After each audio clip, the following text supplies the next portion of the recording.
Ricky Henderson leading it off. Then Carney Lansford, Jose Canseco, Mark McGuire. Dave Henderson is the DH in this game with Felix Jose playing center field. Jamie Quirk will catch this ball game. Walt Weiss at shortstop and Mike Gallego at second base. There's the defense for the Cleveland Indians, and you pick them out. It will be Joel Skinner behind the plate. Sandy Alomar Jr. catching the first ball game. Valdez is the pitcher. At first base is Brooke Jacoby. And we're going to see the rest of it. Stanley Jefferson in left field. Mitch Webster in center field. Candy Maldonado moves over to right field. Carlos Baerga is the third baseman. Felix Verbeen at shortstop. Jerry Brown at second base. Brooke Jacoby at first base. Joel Skinner behind the plate. Sergio Valdez, as we talked before, is on the mound for the Cleveland Indians, and he is getting ready to throw a fork ball, which is one of his better pitches, the out pitch for him.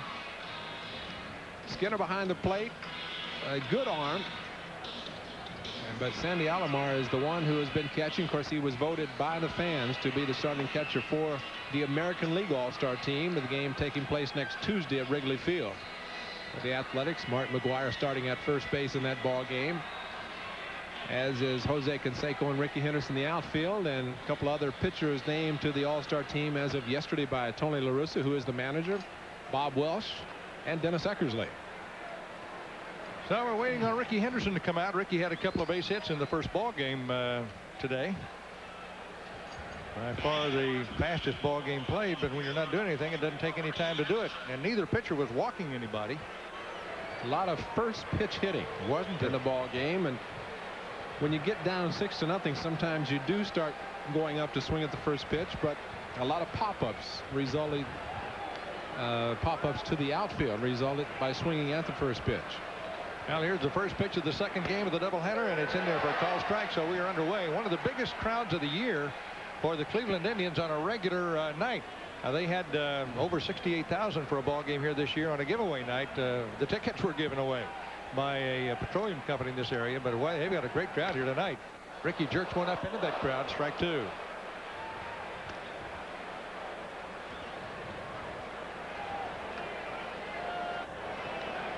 The averages will be flashing on the screen for this ball game will reflect what the players did in the first game and right up to date. As we mentioned, Ricky had a couple of hits in that first game. He had been the one offensive performer the A's have had over the last week and a half on this road trip who has been consistent. I mean, he has been hitting the ball and batting at .333. But nobody else has been hitting it consistently. The breaking ball didn't miss by much. 2 balls, 2 strikes to Ricky.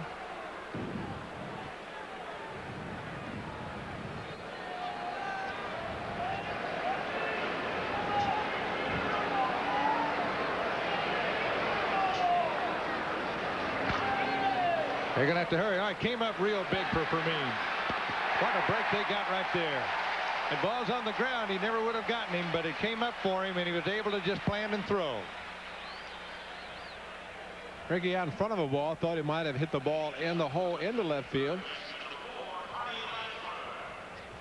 But hitting the lip as it did bounced right up to Vermin, and he's able to make the play easily. Brings on Carney Lansford to the A's. The play by hit by Ricky, or the ground ball. See, it hit the lip right before it hit the dirt part of the infield, and Vermin with a good arm gets him easily. Still got some first ball hitting, and there are 2 down.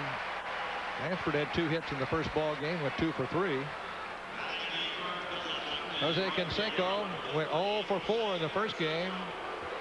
He came into the game tonight having only 1 hit in his last 27 at bats. So he has had 1 hit in his last 31 trips to the plate.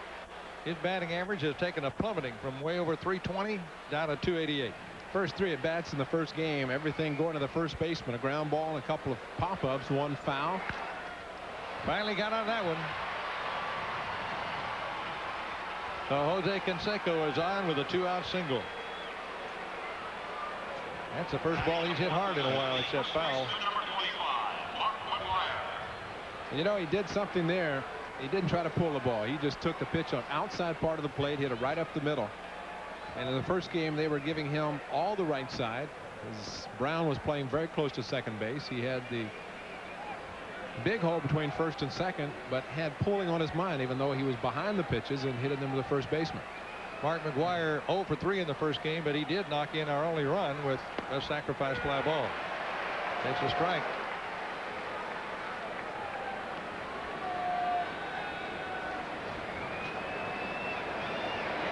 Really a strange game.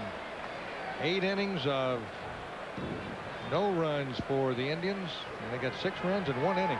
Off Sanderson, there's one. It's gone. If it's fair, the A's have got 2. It's a fair ball, and the A's have 2. Mark McGwire hit one right down the line. It just barely missed the foul pole, and it missed it on the A's side. Home run number 21 for the American League All-Star first baseman. Boy, did he hit that one. Did not take long to get out of here, and okay, it's so tough sometimes to make the call down the left field line, but maybe the good crowd here and the good background for Larry Barnett, he was able to pick the ball up easily. But what a swing.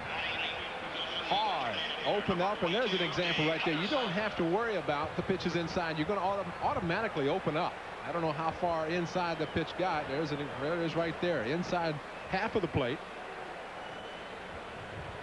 There it is, going around the foul pole up into the loge boxes here at Municipal Stadium.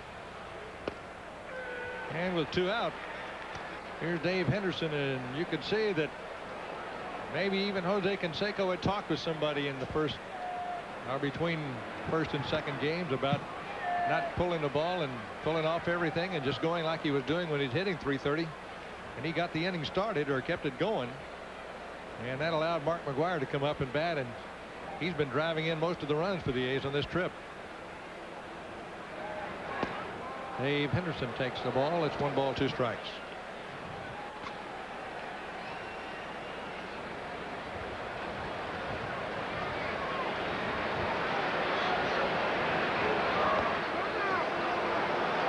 Kind of an off-speed pitch down low for a ball. It's 2-2.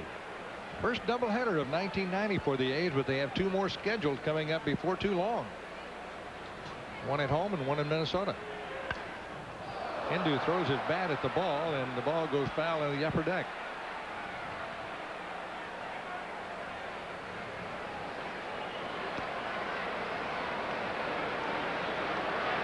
In 6 of Mike Moore's 7 losses, the A's scored a total of 7 runs. So that's 1 run a game. And as a matter of fact, twice they were shut out with him pitching. So already, Ray, he's got a cushion he hasn't had. Well, he got a victory in his last start. 3-2, wasn't it? Yes, it was. At the Sky Dome. Dennis Eckersley, the final 2 innings for his 25th save.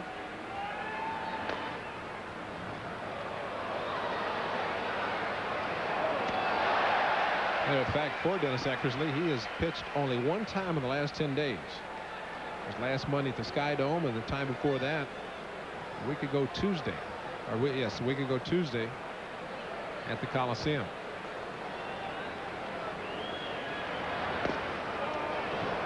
Well, that's usually bad news for the A's when he goes very long without pitching, because they don't really blow that many people out and have pitchers go the full route.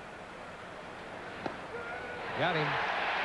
Well, the A's retired here in the first inning, but they scored 2 runs, and it's 2-0 Oakland.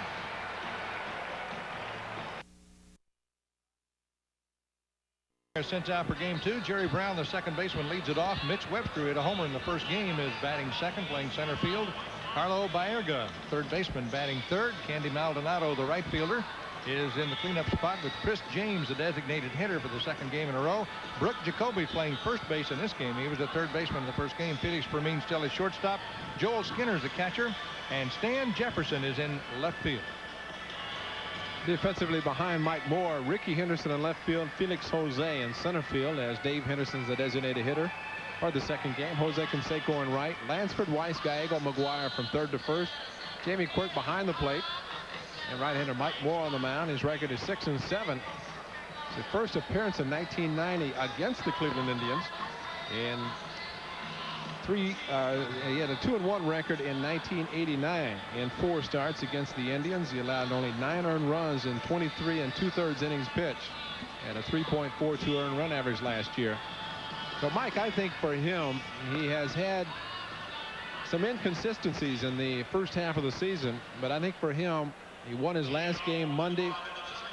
He needs a win tonight to go 500 into the All-Star break, and that'd be a good stepping stone for the second half of the season for him. I think the A's would be very happy to have him be at 7-7. They would like more, obviously, but it'd be great going into the second half with a good confidence, a couple of wins under his belt in a row, and then finish strong in the second half. Well, I think the A's are counting on him. So is Mike, as a matter of fact.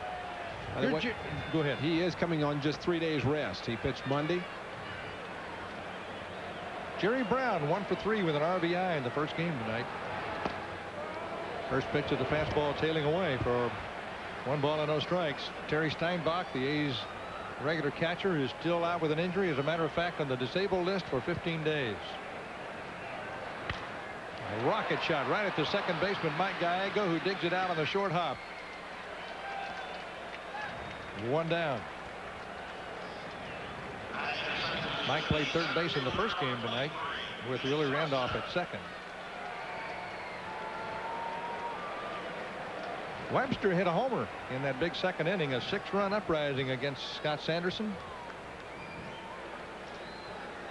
Speaking of Mike pitching on just 3 days rest, he threw 98 pitches in 7 innings last Monday at the Sky Dome, and that may have some bearing on how long Arusa has him go in tonight's ball game. Well, it helped in one respect that Sanderson pitched a complete game in the first game here tonight, so nobody in the bullpen even got up. Webster pops that one up left side. That's Carney Lansford, and there are 2 down. Let's pause for station identification on the Oakland A's television network.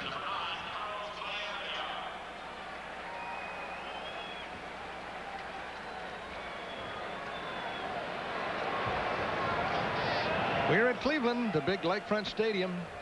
Over behind the stadium all afternoon, we've been hearing the buzzing of the big Indy type 500 cars. They've got a big race here. When is it? This weekend? Yes, it is. Cleveland Grand Prix. Time trials and qualifications are going on today and tomorrow. Sunday at 11:30 Cleveland time will be the race. They run that race on the runways of an airport right over behind the ballpark here. Burke Lakefront. No bank turns. Doesn't make any difference. They still are flying by.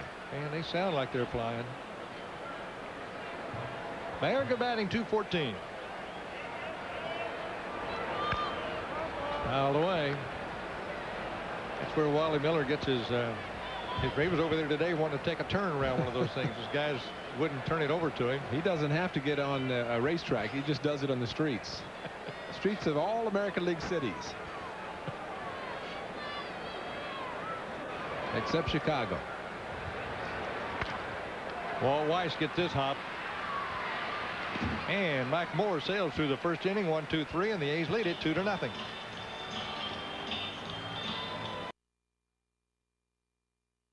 76 pin day. The A's will play the Milwaukee Brewers, and that afternoon the first 20,000 fans who come will receive a Unical 76 pin depicting the '73 World Championship. That's when the A's beat the New York Mets in 7 games. You can charge tickets by phoning any of the Bass numbers, so be sure you get those tickets in advance. Get to the ballpark early and walk away with one of those beautiful pins, another in the great series of Unical. Felix Jose, the A's center fielder in this ball game, takes low for a ball. From Sergio Valdez, he's won 2 games, lost 4 for the Indians, who are in 3rd place starting the doubleheader tonight in the Eastern Division. They have played very well under Johnny McNamara.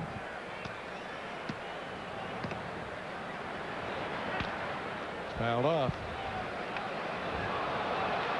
Some of the local scribes, when Hank Peters hired Johnny McNamara during the winter to manage this ball club, were somewhat critical of the choice. But there's a guy who is one of the finest, most dedicated baseball men you're going to see anywhere, and he's had some good runs as managers of big league ball clubs, and he's managed quite a few of them too, both sides of the bay. Boston, San Diego. Strike call, good pitch. I think he's done an exceptionally good job because he did not have the luxury of having the regular spring training. Shortened spring training, he had to get to learn the for an entire ball club in such a short time. The thing that helped him, he was advanced scout for the Seattle Mariners last year, so he was able to at least know a lot of the players just from following them throughout the American League. Some of the players coming over from the National League, however, in trades. I saw Johnny quite a few times last year, and it was easy to tell that was not his bag. He likes being in uniform. Indians really play Jose to pull the ball in the infield. At least with their third baseman. He's playing where the shortstop plays a lot of times. Look at that. 3 balls, 2 strikes. Leadoff batter, second inning. The A's ahead 2-0 after losing the first game. High fly ball into center. Webster has it. When we got here today, the wind was really strong. It was coming in towards home plate from center field right now, except for the very high flag. That's the one up over the top of everything. The one down inside the stadium shows no movement whatsoever. There were some balls in the first game that were held up in center field by the wind. It's not going to affect too much tonight, in the second game anyway. I tell you, the temperature affects you as much as it's dropped from like a high of 74, 75 degrees here today. It's going to get down into the 50s before the game is over. Burke fouls it off, and that is somewhat of a change from what we saw over in Milwaukee. Well, it was 98 here a couple of days ago, so it's dropped here tremendously. That cold front that was in Milwaukee coming through, and a very comfortable evening. Ray and I had planned on wearing our regular golf shirts. It was going to be so hot here today. Now we're both sitting here in coats. Check swing roller toward third. Baerga got him. Ball had not been hit as hard as it was. Jamie would have had a base hit as a check swing. Baerga shading him over towards shortstop, but because the ball got to Baerga quickly, he was able to make the throw on the run, and he has a strong arm. Good play. Here's the A's shortstop, Walt Weiss, who went 0 for 3 in the first game, dropped under 280 for the first time in a long time. He's had a tough trip getting base hits on this road trip, as have a lot of the A's players. There's a breaking ball into him, missing for a ball. A trip this long gets to you in a lot of ways. Boy, it's amazing the A's have the road record they have, because most of the first half of the season the A's been on the road. 3 up, 3 down inning here in the second, and it's 2-0 Oakland.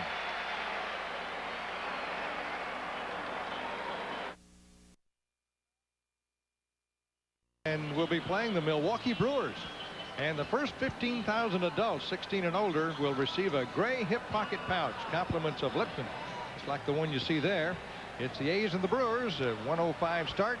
Call ahead, get your tickets, and have them in hand. Come on in and be one of the first 15,000 to get a nice pack. Some people wear them on the back, some wear them on the front. Some kids in A's caps, and some with Seattle caps right in that area.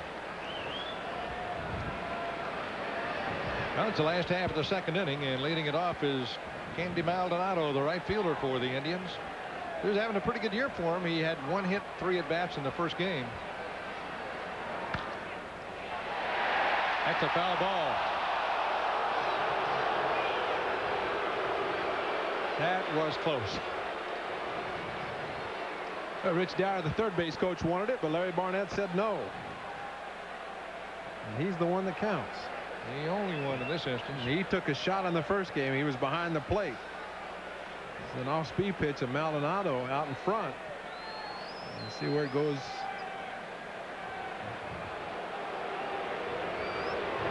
Tough call. Here's the 0-1 pitch. Down low for a ball. Yeah, Barnett got his mask knocked right off his head in the first game by a foul ball. Brought some blood. Barry Weinberg taking care of him between innings. You see a lot of trainers do that. Take care of the umpires, because otherwise they don't have anybody there. There's another one out there. Ball girl down there kind of took that one on the Olay side.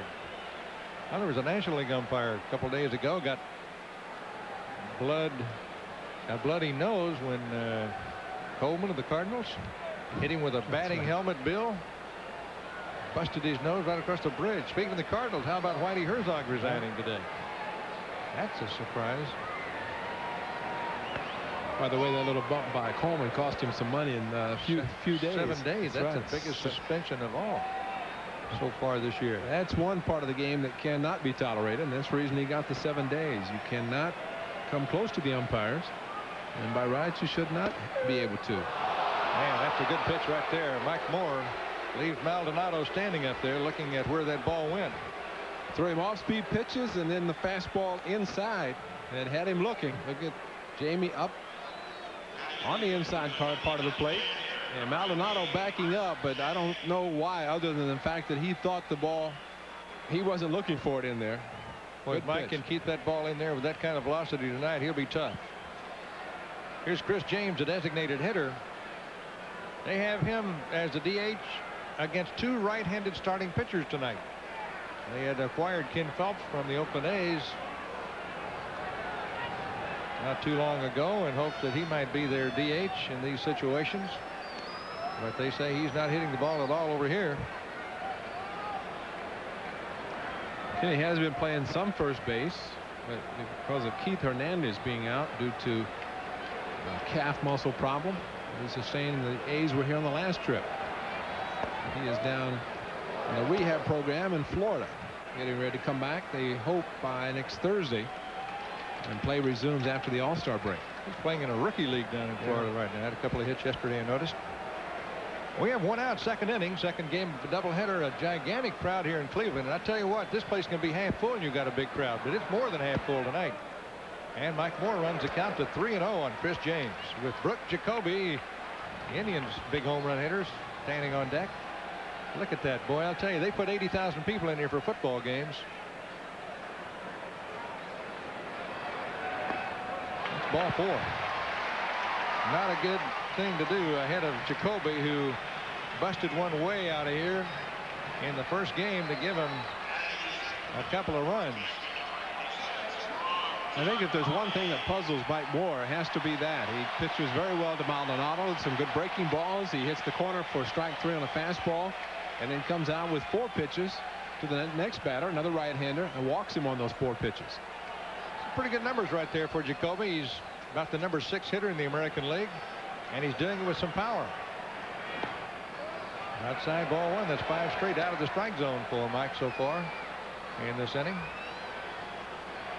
Now Jacoby got a fastball up and in that first inning, and on the very first pitch, and he launched it. And he's launched some against Mike, it looks like, with those averages.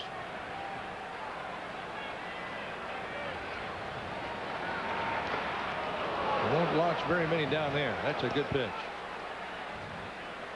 A lot of the Indian fans and some of the Indian press corps felt that Jacoby might be chosen as one of the all-star players as an alternate, but Kelly Gruber's having an even better year with some pretty good average numbers and 20 home runs. So Tony La Russa chose Kelly Gruber instead of Jacoby.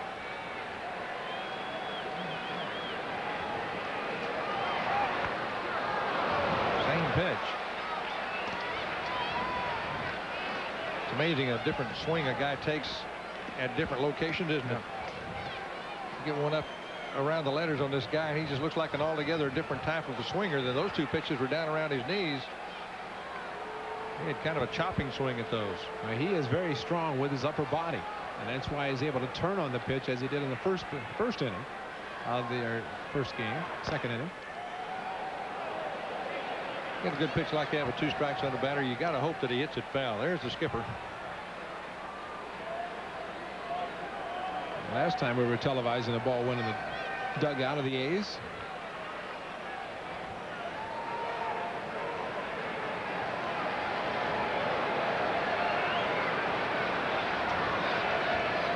Some guys leaning right over the railing of the A's dugout. That pitch almost hit Jacoby. 2-2 the count.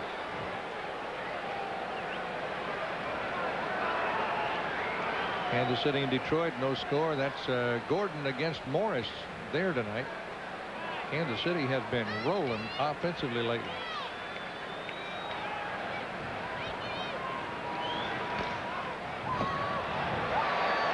Ron Davis placed on the 15-day disabled list again today, and Mark Davis is going to make a start.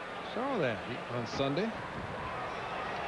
He was a starting pitcher and went to the bullpen for San Diego. Went to the bank as a result of what he did there. Now 2-2, 1 out, 1 on here in the second inning. Nice night in Cleveland. If you don't mind it a little cool. Went to the breaking ball and didn't get it over. It's 3-2 now. The key to this at bat so far for Jacoby is that he's fouled off a couple of tough pitches, and now he's able to take the count to 3-2. But when you know a hitter is a fastball hitter, 3-2, sometimes it's better not to throw it, because he is going to be sitting on it, and he is one type of hitter who will not let a fastball get by. Runner from first was leaning, and Mike drove him back in over there. Jamie Quirk behind the plate infrequently this year, but he's done a fine job when he's gotten back there. He threw a runner out the other day in a game. Similar situation to this right here. Runner's going. Ball is fouled off again. Well, James is not getting a big lead at first base. He is running only to try to stay out of the double play. I figure that type of lead, if he does, or if Jacoby happens to strike out, he can kick it in. He does not have many stolen bases. Jacoby struck out only 29 times all year, so he is able to get the bat on the ball most of the time.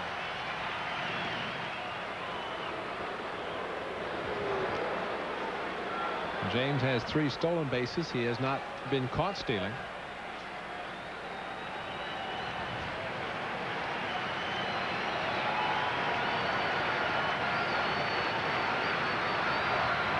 He's going again, and the ball is hit up into the air in a shallow right. Jose Canseco lost one in the sun out there in the first game, but there's no sun now. Challenged him with a fastball and made a good pitch. You can hit Jacoby, get him to hit a ball to right field on a fastball. He had something on it. That ball was tailing back in. Got the inside, and as you say, had plenty on it. Now they're 2 down. Here's Felix Fermin, the shortstop. The Indians 1 game under 500. They've won 39 games. They've lost 40. The A's are 19 games over 500. 49 wins and 30 losses. A's have been as high as 22 over.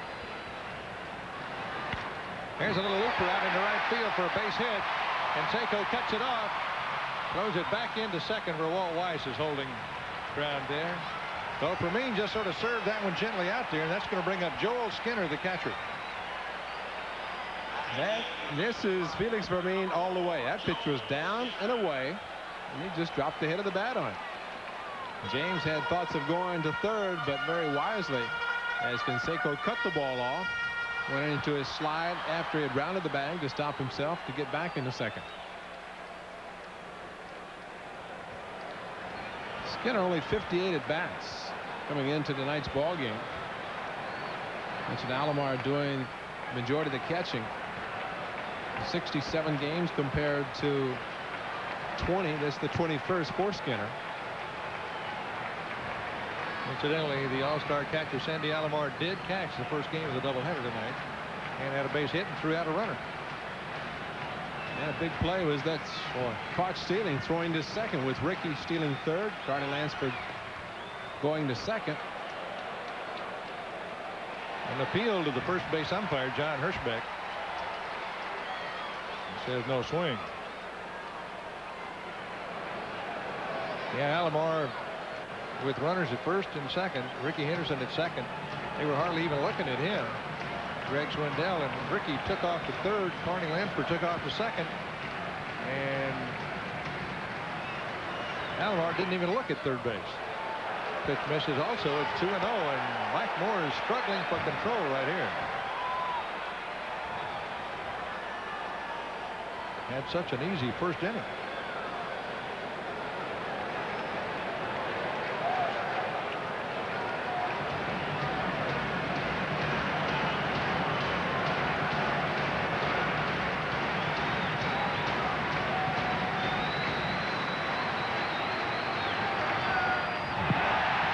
couple of runners up.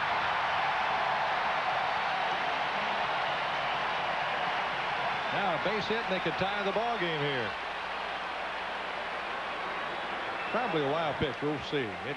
I don't think skipped, but it was pretty far outside. Yeah, Jamie setting up on the inside part of the plate, and a pitch outside. Tough to recover to get to a pitch like that that's thrown that hard. Almost like a cut fastball moving away from the hitter. Well, Mike's got some real work to do now. 3-0 count on Joel Skinner.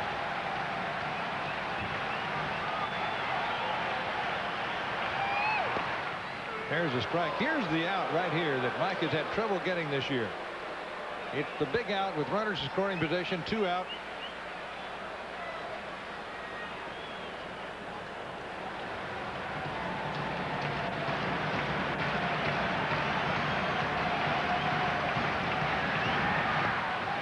Walked him. Now the bases are loaded with Indians in the second. And 2 walks and a little bloop single. And up comes Stan Jefferson. Say, it's amazing this young man is still even able to come up to the plate and play, as Roger Clemens got him in the right elbow. The first pitch that he pitched against the Indians a couple of weeks ago, after they had a fight the night before, in which Tony Pena had been thrown at or thrown inside, and Clemens hit him in the right elbow the first pitch, and it hurt just watching him get hit. Yeah, that ball was coming about 97 miles an hour, they said. That one was coming 90 miles an hour, but it missed inside, ball 1. Jamie first going to talk to Mike Moore, who's just really struggling here in this inning. Well, if nothing else, just an opportunity to go out and slow him down. He is trying to rush it. The 3-1 pitch, he tried to overthrow. The throw too hard, he ended up overthrowing. And just to break up the rhythm that he has of just throwing balls, and that's doesn't hurt sometimes just to walk out and talk to him. Well, Jefferson only has 2 runs batted in all year, so it's the kind of a guy you certainly don't want to be walking here. He may get a hit, but he's one you'd rather pitch to. 2 balls and no strikes now.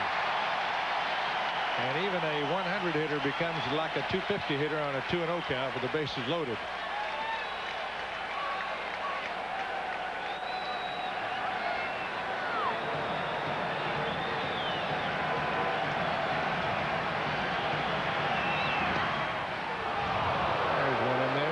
Knew he'd be taking that one.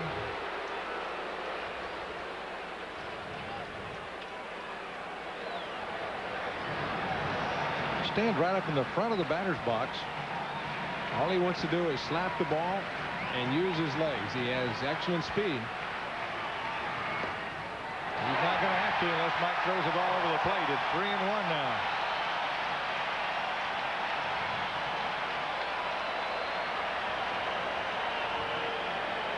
Pitch looked like it might have caught the corner. However, when you're inconsistent with the pitches, it's tough to get a call from an umpire if you're not around the plate consistently. Mike came up. Mike Gallego will take care of this one out in short right. Boy, that was a big pitch. He had to have that one. Mike Moore's looking at the plate umpire and arguing with him a little bit, not a lot, just talking to him about where that other pitch was, but they're out of the inning at 2-0 Oakland.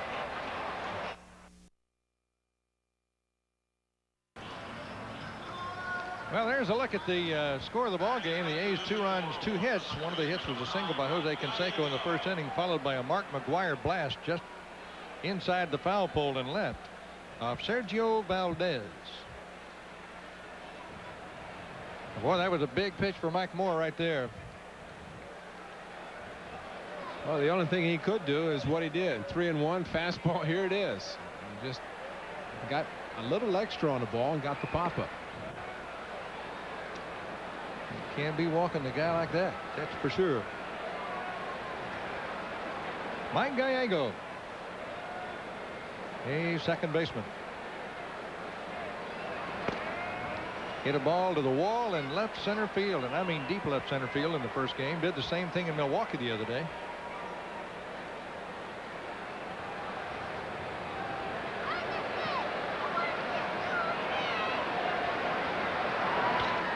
Pops this one up in straightaway center field, and that's Webster making the catch, and there's one away in a third. You know, throughout baseball, you don't see very many doubleheaders scheduled. Most clubs like to have every date an individual date, single game, so they can take advantage of the attendance. But back here, surprising to have a scheduled doubleheader because the rainouts, you're going to have a lot of them anyway. They've got 2 more scheduled doubleheaders, Ray. Of course, the A's world champions. Everywhere we've been, it's big crowds. 3 sellouts in a row, almost 50,000 every night in Toronto. In Milwaukee, 2 out of the 3 games are 4 nights in Toronto. I keep forgetting that one. Ricky Anderson takes outside, and Milwaukee had 2 crowds, 35,000 and over, including yesterday afternoon.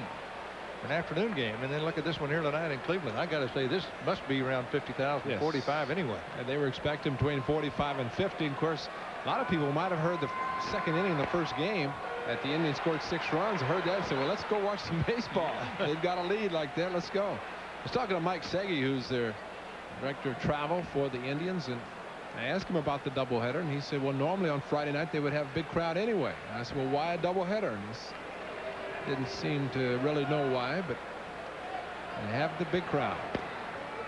Ricky takes outside. Mike's the son of Phil Segui, who used to be a general manager of the Oakland Athletics and Cincinnati Reds and here in Cleveland. He, like Mickey Morabito of the A's, very good at what they do, taking all the team travel. That's a foul ball. And it's not an easy job either. Boy, you got that right. Boy, I mean, there's something every day when you've got around 40 people traveling. There's something that makes some of those 40 a little bit unhappy every day, and you're the guy that's got to take care of it all. Well, example, check it in the hotel last night. Probably 5 or 6 guys changing rooms because of the size of the rooms or whatever, and Mickey has to make sure everything's done, and he gets it done. Ricky Henderson hit this ball in the air down the left field line. It's going to curve into the crowd. 320 feet directly down the lines here at Municipal Stadium, and then it juts out to 377, 385 in the power alleys. The ball really carries down the left field line here, especially, and the right field, right down the lines. Valdez had good control tonight, hasn't walked anybody. Ricky didn't swing at that one. 2 umpires said that. He's within 1 bad one of walking this guy.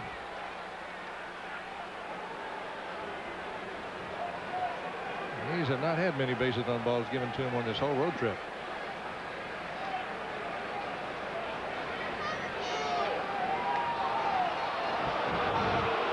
What happened is Ricky's bat hit the catcher's mitt, right, and that happens a whole lot. Ricky takes it back low, and the catchers who don't work all the time, like Skinner hadn't been in there all the time, gets that mitt down there, and Ricky takes the bat back, and it breaks his rhythm. Ray's the kind of a guy who, when he was a catcher, said he used to try to do that. Oh, yeah. Disrupt him. See how low he takes that bat back? Right in there is where the catcher sets his mitt up a lot. What it does is prevent the catcher from giving an early target. Ricky got under that one and hit it deep into left center field. That still may go. It is on its way, and there she goes. Valdez just made a better kick with a rosin bag than some I've seen in watching World Cup soccer lately. Ricky Henderson got that one over the left center field wall. And I mean, it was up in the air. Well, breaking up the rhythm of Valdez might have been just enough for him to groove the fastball. Because, well, it could have been more than that, too. The fact that he didn't want to walk in for fear of him stealing second. They give him the fastball, and he hits the home run. 2 in 2 days. Yesterday, a 2-run shot in Milwaukee. It was almost an uppercut swing right there. Arnie Lansford hits one deep in the left center field. That ball's got a good charge on it, too. And it is over the fence. It, too, is gone. Back-to-back dingers for the A's. 3 already in this second ball game of the doubleheader. Number 3 for Carney.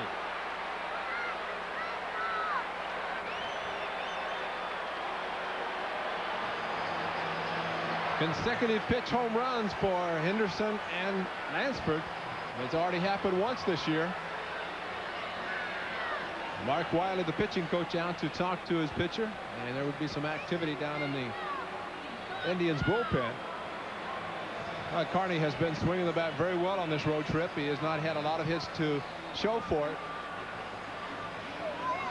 First game tonight, he hit the ball awfully hard. Had 2 base hits in that first game, both singles to right field. Cecilio Guante up and throwing for the Indians. Well, this is a good thing to see for the A's after the first game. The frustrating part of yesterday not scoring many runs, facing some good pitchers. Yesterday, left-hander Teddy Higuera, and in this first game, Greg Swindell. And up until yesterday, only 2 starting left-handed pitchers all year had beaten the A's in 75 games. Actually 77 games. Higuera beat him yesterday, and then Swindell tonight. Canseco takes outside a ball. Jose's batting average at .291 right now. 20 homers, 50 RBIs, and you think with those numbers, and he's only 2 for his last 34 or 35 trips to the plate, and still has those numbers. It's interesting, in the Cleveland Plain Dealer, which is the morning paper, they have, as we come into each city, a little box saying who the starting pitchers are going to be, who's hot, who's not, and it said who's hot. Jose Canseco, 20 home runs. And there's number 21 right there. You can just chalk that one up, baby. It is long gone. That's the first one since he signed his big contract. And he had been waiting to get the bat head out. And interestingly enough, twice tonight, he has hits to center field. The base hit to center, and now the home run. Well, it's been a while since I've seen this. 3 home runs in a row. Henderson, Lansford, and Canseco, and here's another guy who has already hit one in this ball game, Mark McGwire.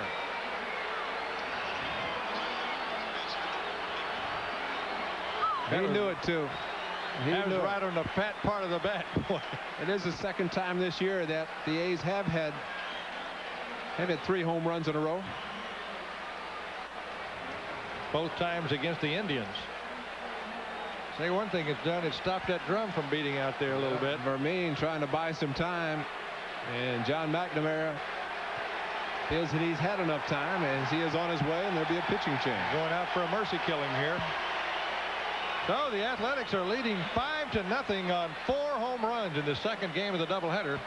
And while McNamara is bringing in somebody else, we're going to step aside. For the Cleveland Indians, Cecilio Guante, making his 23rd appearance of the season, this 3rd appearance against the Athletics.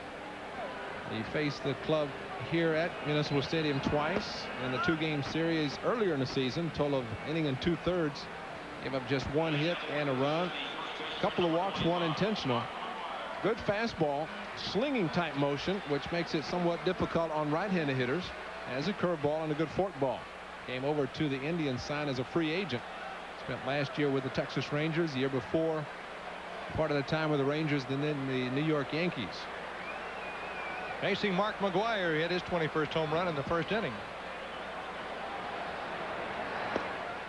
And hits the outside corner on him for a call strike. Yeah, this guy I can see be awfully tough for right-handers to pick up. He's got to move his head around a little bit besides.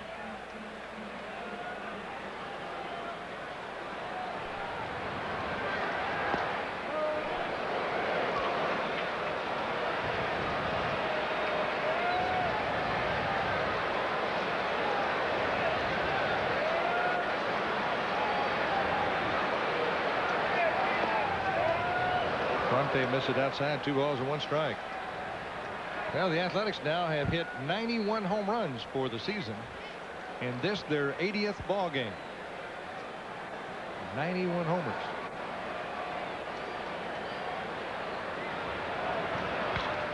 Mark McGwire hit that one very high into center field. Not very deep.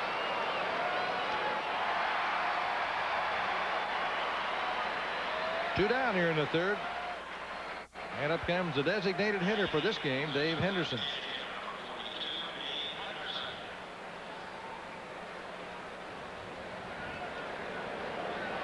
Ray, when you played here, fence wasn't quite that tall out there, was it? Do they still have the wire fence up, the little one? It was not quite that high, but they used to have the wire. So the fans, they used to have picnic area back there, so you can watch batting practice and everything. Plexiglass at one time. It's always been considered a pretty good home run ballpark because this big park sort of shields it from the wind most of the time. One dude trying to hit one out. Pulled off of that one. It's no balls, 2 strikes. Checking my records on the 3 home runs. Canseco, McGuire, and Hasse here against the Indians in the first trip. Back to back to back. Kaboom, kaboom, kaboom. Yeah.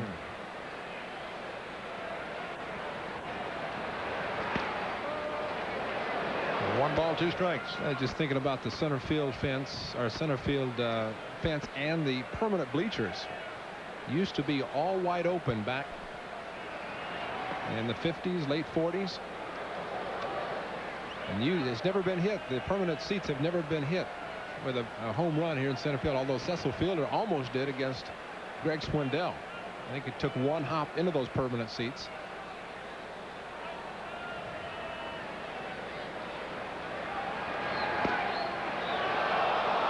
Dave Henderson takes outside. It's 3-2 now. Well, batting practice was somewhat like old times tonight before the game. Jose Canseco was feeling good and gave the fans who were here quite a thrill. He had, I don't know, 8 or 10 home runs out of here, some in the upper deck. Henderson is out, and so are the A's. But they scored 3 in the inning and lead 5-0.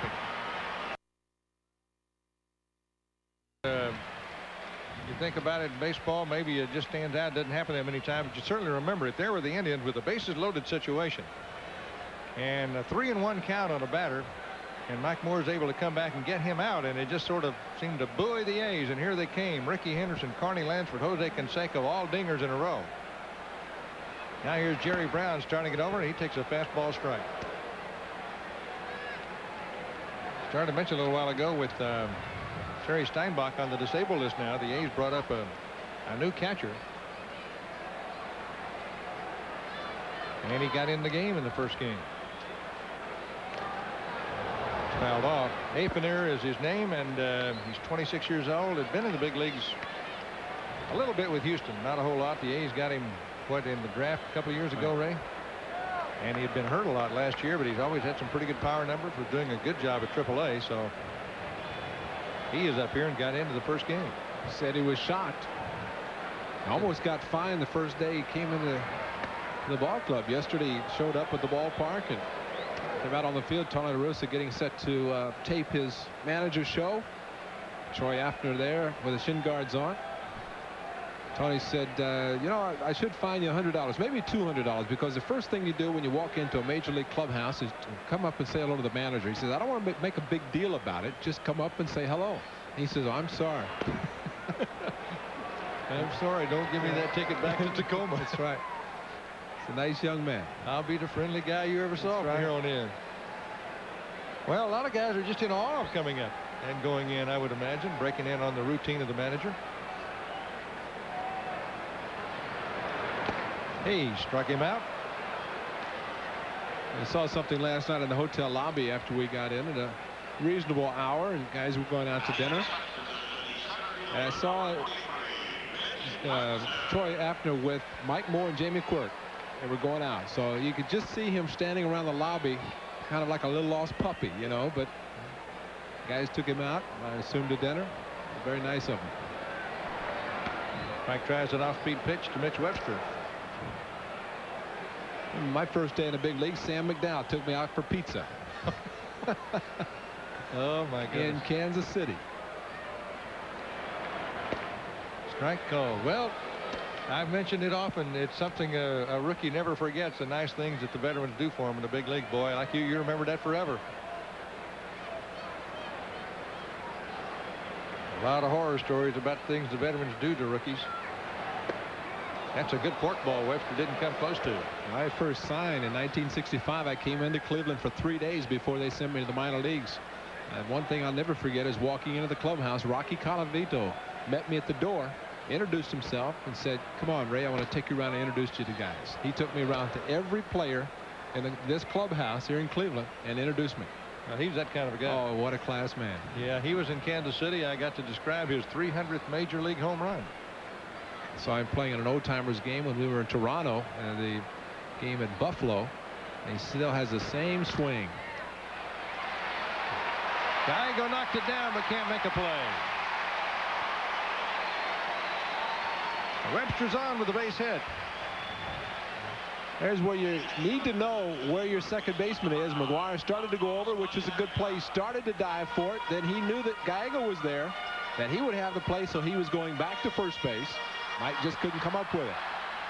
Webster with good speed. Been probably tough to throw him out anyway, although that's tough to say with Gallego because he can come up with some great plays. If anybody would, he would have. He threw one guy out lying on his back, threw it through his legs to first.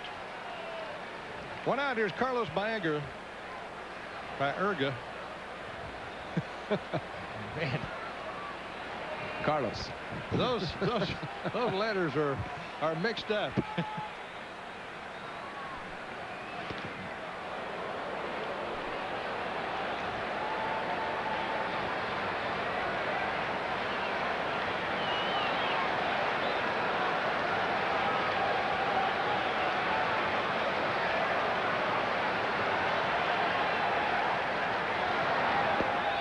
Got that one over. One strike, one out. We're in the third inning. The Athletics are leading 5-0. They lost the first game of the doubleheader 6-1. Scott Sanderson had a very unusual game. Didn't give up any runs in pitching a complete game except in one inning. They gave up 6 runs in that inning, and I mean, there were no cheap hits. They were ripping the ball. 2 of them went out of the park. Walt Weiss near second, steps on the bag, got one, throws to first, and thanks to Mark McGuire, they got a double play. Walt kind of short-armed that ball over to first base. He had so much time and threw it in the dirt, a long hop, and McGuire came up with it. After 3 innings, the A's 5, the Indians nothing. This guy with a home run hit here for the Tribe anyway. He shoots off the fireworks. I see. There's used to be one guy sitting up there ringing or pounding that Indian drum. And John Adams is up in the other seats. They took him out of the bleachers. Took him out of the bleachers. Move your tom-tom. There he is. It's quiet. It's quiet tonight in the second game. First game he was pounding it. Felix Jose for the Athletics. Against Quante, who pitches up high for a ball, 1-1. Well, it's nice to see this crowd here because played a lot of ball games here where those seats wouldn't see bodies in them for a long time throughout a season. Felix Jose gets a base hit to right. Boy, I know. And when you have, I've been here under 5,000 a lot of times. And when you have under 5,000 in an 80,000 seat stadium, I mean, it's like you have family and a few friends. Well, the problem there, if the guy boos you down the right field line, it echoes over to the left field. You know, that's You didn't have a lot of booing while you were here. As a matter of fact, fans, we're going to throw a little thing up on the screen here sometime tonight and let you know. Oh, as a matter of fact, we're going to do it tomorrow. I'll give you a tease tonight since we may have some people not watching tomorrow. There have only been 3. See, now you'll know the answer tomorrow to our trivia question. Here's Jamie Quirk. He hits one high and he hits it deep into right field, and it's got a chance, and there she goes. Man, the A's have got the dinger bats out tonight. And Jamie knew it was gone too because he gave a little trot down the first base line. But when you hit him like that, you do know. His first of the season, 10 RBIs for Jamie. Boy, he's having a good road trip. We got surprising start the other day in Milwaukee against a left-handed pitcher and got a base hit to drive in a run. Did a great job behind the plate. Well, that's 5 homers tonight for the A's. Fastball, middle of the plate. Jamie, a pull hitter. He pulled it. And it was not a cheapie. It got up there. And here's Walt Weiss.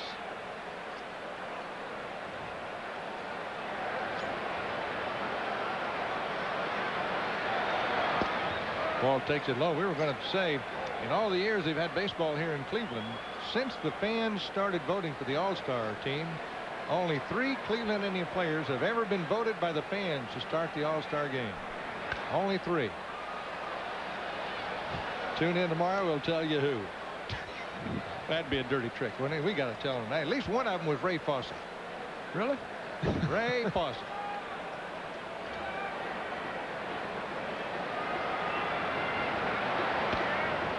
Strike to Walt Weiss. 2-2. Sandy Alomar, of course, was the catcher this year, named by the fans to the American League All-Star team, and his brother Roberto was named to the National League All-Stars team as a second baseman. Walt Weiss hits one pretty well, but not well enough to get out. It's right at the right fielder Maldonado, and there's one away. And Terry Steinbach was injured, placed on the disabled list. This after taking batting practice in Milwaukee. And that first night, he's had the best batting practice. He's saying this morning, he said he was hitting the ball great. And then he injured his rib, lower part of the ribs on the left side. Placed on the disabled list, and Bertone LaRussa saying that he was going to use primarily Hasse and Quirk, let them share the catching duties until Terry came back. Ron probably would like to ask Tony, why me against Greg Swindell? Because he faced him in the first game, and Swindell's throwing very hard. Out number 2 coming up out in right field. Maldonado's got Gallegos fly ball. Whereas both Hasse and Quirk are left-handed hitters. Right. One of them had to pay the dues, and it was Hasse in the first game. Swindell was throwing hard. And up comes Ricky Henderson, who just continues to have an outstanding season. Well, he hasn't let up offensively this year.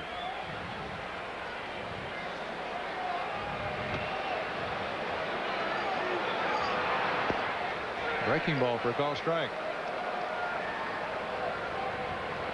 Ricky's batting average up at .335. He's been right up among the top 3 in batting average in the American League most of the year.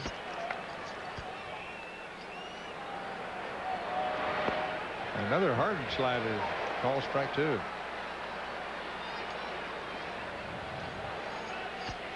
Griffey Jr. out in Seattle has been leading the league now for the last week or so, just about right in there. Ozzie Guillen in Chicago, they're the 3 guys who've been carrying it the most of the way. Here's a high drive to deep left field. Is that number 6? Chalk it up.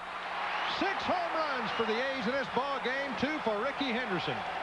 I think he tried to throw him another slider, which is not a bad idea if you get it out there, but he didn't. Ricky thought it was a great idea. Man alive. There'll be some sore forearms after this one.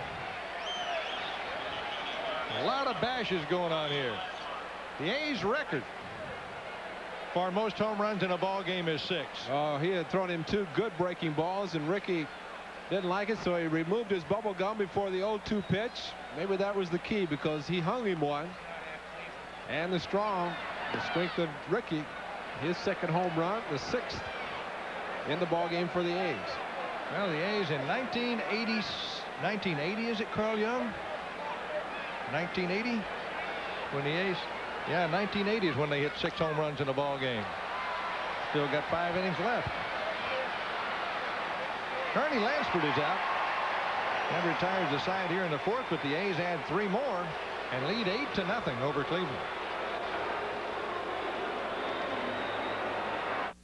You know, for 6 years running, Plymouth Voyager has been America's best-selling minivan.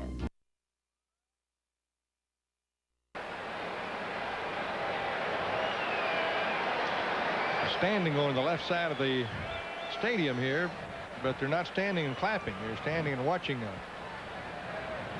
Some guy threw some firecrackers in the bullpen out there. Here is Candy Maldonado.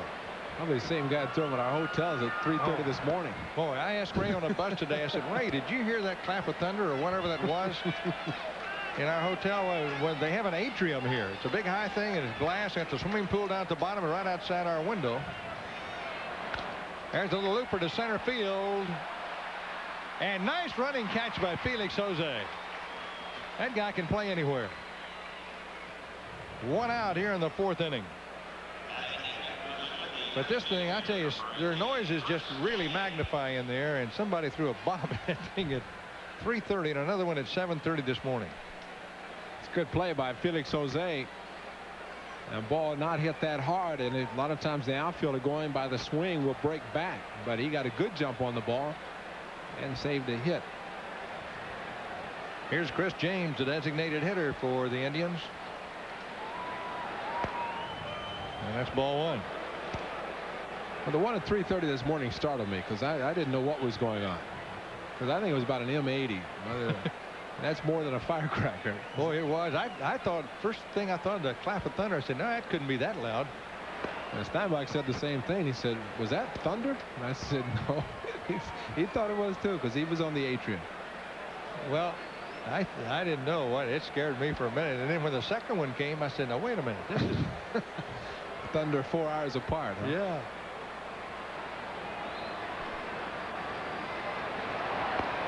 Strike, it's called. They are wrecking a big building right across the street from us, and you know, you start thinking, well, maybe they threw the dynamite in the wrong place or something. Got all those race car people in there. Carl Young was checking in last night, and Roger Penske checked in right behind him. He said, Mr. Young, I understand you guys have an aspiring driver on your television production crew. Pitch it outside the ball, 3-1.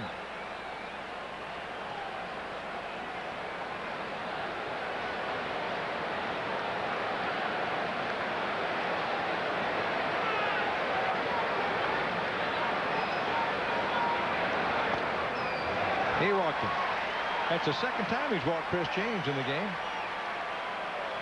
Let's pause for station identification. The A's telecast being watched in all those cities tonight across the country and across the ocean.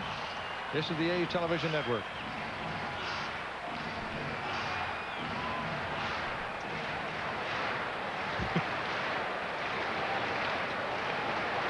And in Cleveland with a huge crowd on hand tonight. The A's putting on an awesome display of power. 6 home runs in the game. It's 8-0 Oakland after losing the first game 6-1, getting only 3 hits yesterday. You can tell it makes quite a difference in who's standing in the middle of that diamond throwing that ball from 60 feet 6 inches. Lansford's got it down to second. Got one. No throw to first base. Runner was right on top of Gallego, and the throw is a little bit low for him to come up and be able to get leverage to throw it. That's when you have to know whether to try to make the throw or not. And Carney makes the throw, but it starts to sink a little. Mike started to throw. He saw James on top of him very quickly, and instead of throwing the ball in the seats and putting the runner in scoring position, decided to leave the runner at first base. And with 2 outs, better there than at second. Here's Felix Fermin, the shortstop of the Indians. He got a base hit to right in the second inning. Pretty good cut at that one and fouled it off. Tomorrow night it'll be Kurt Young for the A's, and boy, Kurt pitched great on this road trip in the one game he started.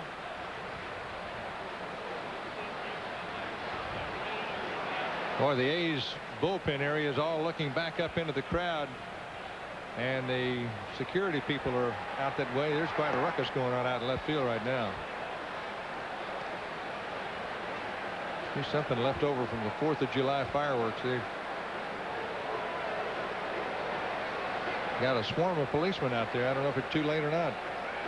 1 ball, 1 strike. Ball 2. Well, all the A's bullpen crew came out and started looking up, see what's going on.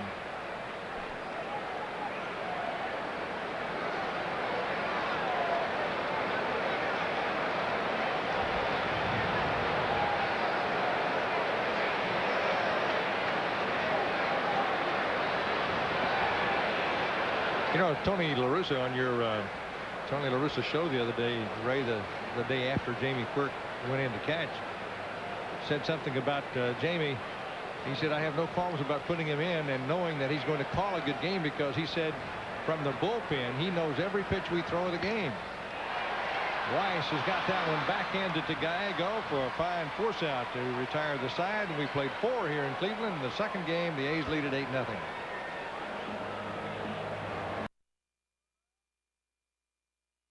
Jose Canseco will be the starting right fielder in the American League team for the All-Star game next Tuesday night.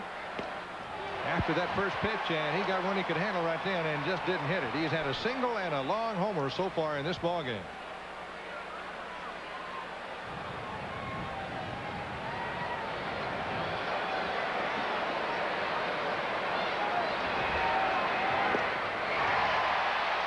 He wasn't looking for that one.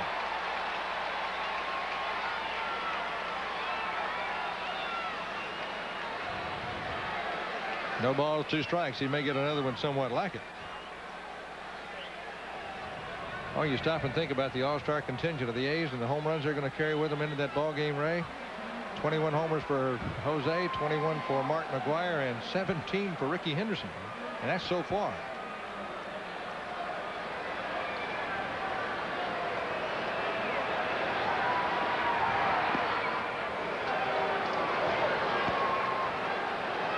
$45,705 on hand here tonight for this doubleheader. There's a dirty pitch right there, a sidearm curveball. And to think there's some 30,000 empty seats. I don't believe that. Well, maybe that if paid at 45,000, yeah. maybe there's some. Well, there are a lot of empty seats in the bleachers. That includes that whole thing. Got in on his fist, and Jose pops it foul out of play. Broke his bat, I believe. He uses a very thin handled bat. And if you get in on him, you can do that. But if you make a mistake. Yep.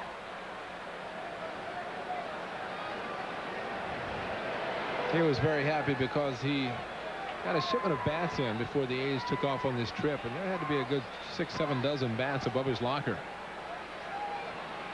Now that Frank does his best to get the best wood for the players, different bat manufacturers. Each player has their own type of bat. They order by model number. 2-2 the count. Fouled it up here. Well, the A's have 5 innings left to set a new home run record for a ball game in the American League tonight. There's a 3rd inning score. Baltimore and Chicago 2-2.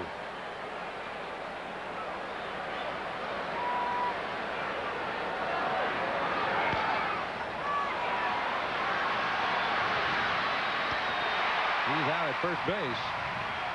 Number 9 makes another good play. Carlos Baerga.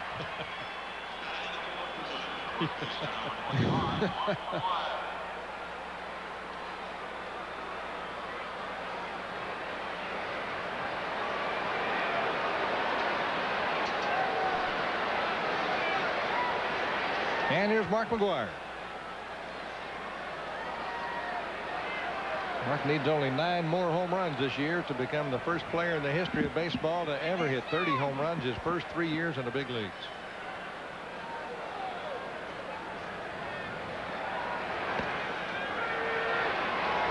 And the season is not yet half over officially. Yeah, this you is gotta 79th ball game. Year he hit 49 as a rookie. What did he go into the All-Star break with 33? Something like that, yeah.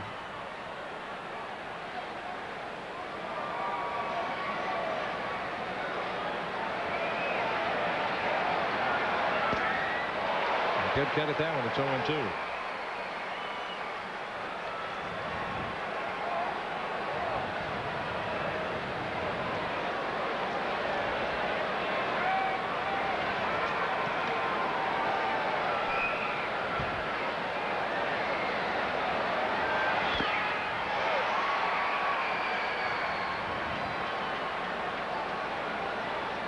Well, he certainly made a lot of friends among the press and people of the nation that year. A rookie with 49 home runs, being trailed by every pressman in the country most of the last half of the season, most of the first half of the season. I guess he handled it as well as anybody could ever handle that, I believe.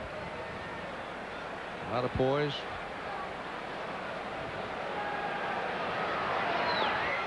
A lot of that goes back to the organization learning from the experience Jose Canseco had in '86. So in '87, when Mark was having a similar following, Jay Alvis arranging the press conferences throughout the American League. So important to try to make sure that the players have the time to be able to get out and do what they're supposed to do, and that's get ready for a baseball game. 2 balls, 2 strikes. High drive, deep right center field. He didn't get all of that one, but he got enough of it, and it's on the net, and the A's have 7 home runs in this ball game. That is a new record for an A's team in a single game, and Indian fans are standing and cheering now. Look at all around here, they're standing up. And that might be the best home run because of where he hit it and how he hit it. He has been pulling a lot of home runs into left field and left center. But this one, well, this might help out tremendously to get a ball out to right center, and especially to see the center fielder just keep going back thinking he had a chance to get it, and then get it in the warning track and just watching it. Cleared by plenty. One out in the 5th. Here's Dave Henderson.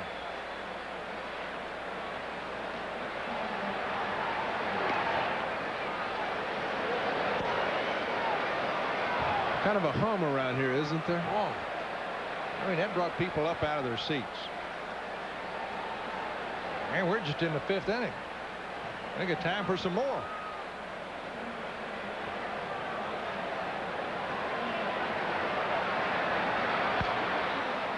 Fouled off. This is the same team that was not hitting in the first game or in yesterday.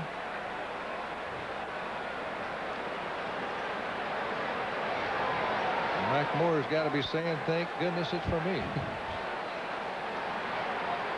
Scott Sanderson may not be thinking the same thing, though. Scotty say, well, we were just a couple of those in the first game. 2 balls and 1 strike.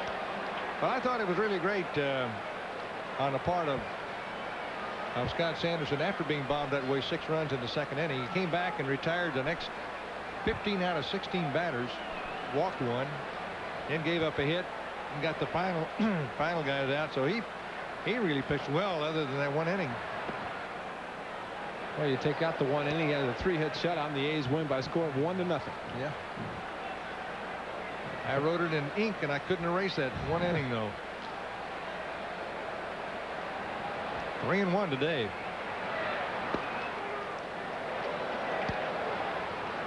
Dave didn't know it was ball 4. He faked me out for a minute. I thought maybe I didn't know. Left-hander down in the Indians bullpen. Can't see his number from this area. Jeff Kaiser.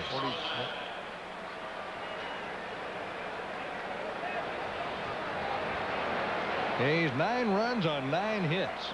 7 of the 9 hits have gone all the way. Jose takes a strike. 4 homers off Valdez, 3 homers off Quante.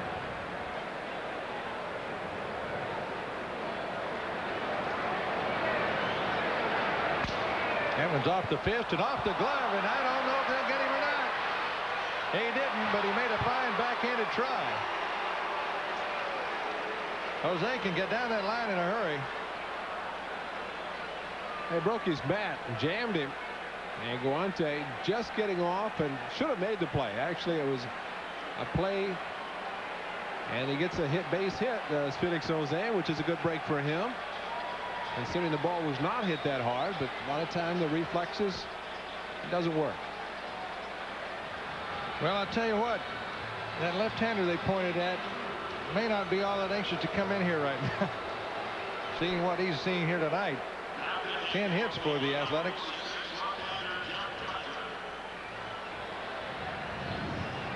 But we do have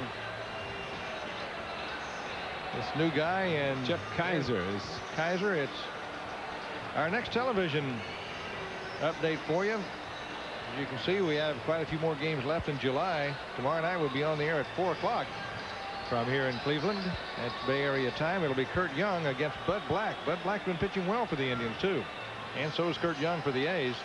And then on Sunday, July 15th, it's a home game at the Coliseum in Oakland. We're going to do that game on the A's television network, 1 o'clock West Coast. And then the California Angels, July 23rd and 24th.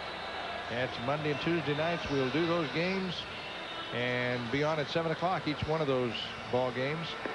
So we have some entertaining television coming on up for you. And of course, it's going to go throughout the rest of the summer following the A's. And as you can tell, they're definitely in a pennant race. The Chicago White Sox and the A's in a virtual tie as we started this second game here tonight, because the A's did lose the first game. But it looks as if Oakland is well on their way to winning their 50th game of the first half of the season. You see Jeff Kaiser, the Oakland A's 10th round draft choice. In June of 1982, he was traded to the Cleveland Indians on February the 23rd of 1987 for Kurt Wardell. He pitched for the A's in 1985. He was in 15 ball games, did not have a decision. Spent most of his time at Tacoma. Started out in Medford back in '82, Modesto, Albany, and Tacoma. He's been up with the Indians in parts of the last 3 years. His 5th game in 1990. And you saw his numbers. No record, 4-point earned run average. And this was one of the things, as you mentioned before, and it did not happen in the first game, which both managers had to be very happy that, first of all, that Scott Sanderson able to come back and pitch a complete ball game, considering he gave up the 6 runs. But the Indians have not been as fortunate. The third pitcher for the Indians in this ball game, and again only the 5th inning. Jamie Quirk takes up high for a ball. Well, Mike Moore and Sanderson know they'll not be pitching anymore before the All-Star break, so Scott pitched a complete game here tonight, and Mike more than likely could if Tony wanted to use him with this kind of a lead.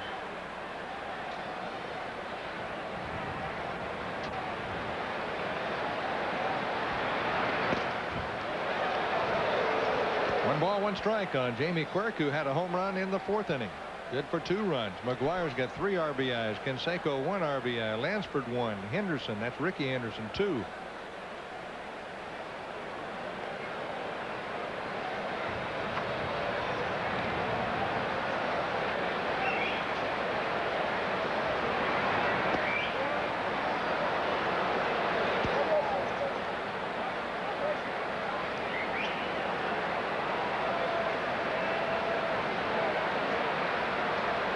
Dave Stewart comes back here on Sunday against Al Nipper. Jamie Quirk gets another base hit against a left-hander, and it's going to drive in Dave Henderson. Felix Jose stops at second, and the A's lead it 11-0.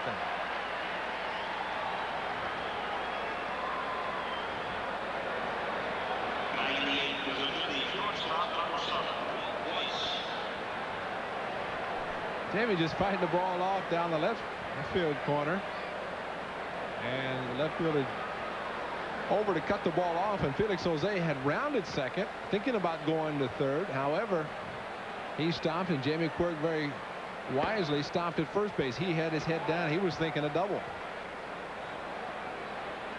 Correct that score. It's 10. I looked up at the scoreboard real fast before I got my number written in my book, and they had 1 extra here. Ball Weiss swinging and missing, strike 2.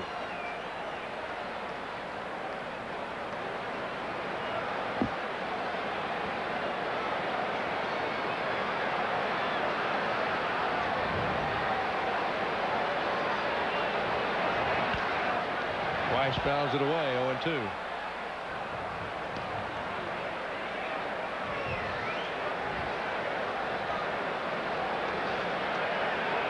Got a hot flash on the wire. John Olerud hit a home run in Toronto. John had a tough time against the A's, and we kept saying how good a hitter he was, and the guys in our truck were giving us a little static about that. More than a little.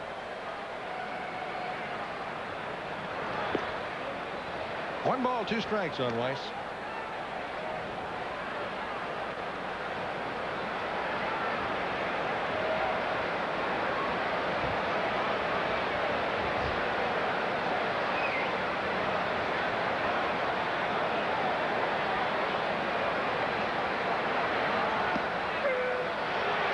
Looking at a curveball. Kaiser gets his first strikeout. And it brings up Mike Gallego.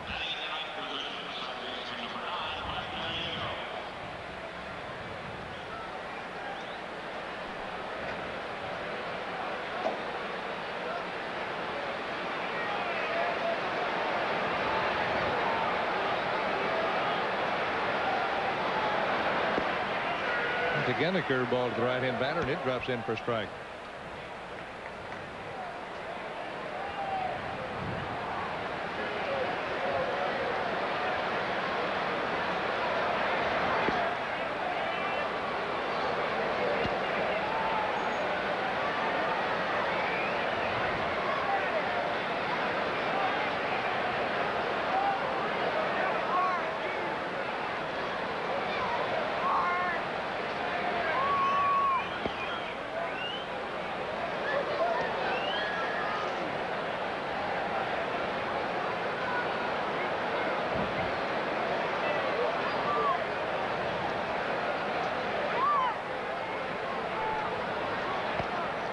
Inside, ball 3. You might be wondering, since the A's have 7 home runs already in one ball game, what the major league record is, the most number of home runs hit by a team in one game, and that happened in 1987. Toronto Blue Jays hit 10. That was in Boston, wasn't it? Baltimore. Was it Baltimore? Mike Gallego just gets a base hit out into left. Here comes another run for the A's. And it'll just rear back and tee it off time tonight. Feast or famine? Definitely applies to this club tonight. Kaiser staying mostly with a curveball and the fastball away this time. The pitch that was about waist high. And Mike out in front pulling it for the RBI, and he gets his first hit of the night. And here comes Ricky Henderson, who's hit 2 home runs in this ball game. He has 17 for the season now, and the crowd starts to buzz. Most he ever hit in one year is 28. And he also hit 24 the next year.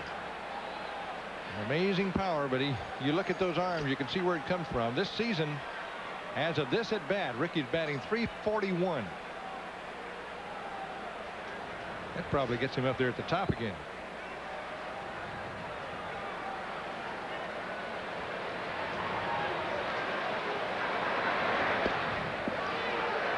That's been Kaiser's best pitch, is that curveball. One thing you don't like to think about when you play a doubleheader, if you're in there for both of them and you get 8 to 10 at bats, you don't want to see zeros in the hit column for the entire night.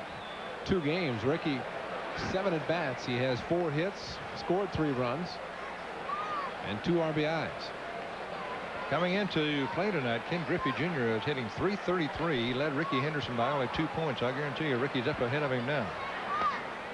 Another curveball drops in there for a strike. You can smile if you've hit 2 dingers and you got 11-0 lead. If it's a close game, they may be nose to nose.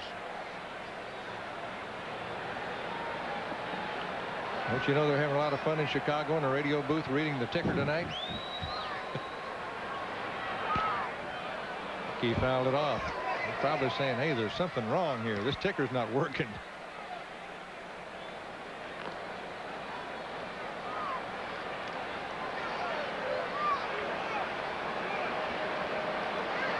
What was Ricky's talking when he's up at the plate like that? He's tapping his bat, talking, reminding him to do something.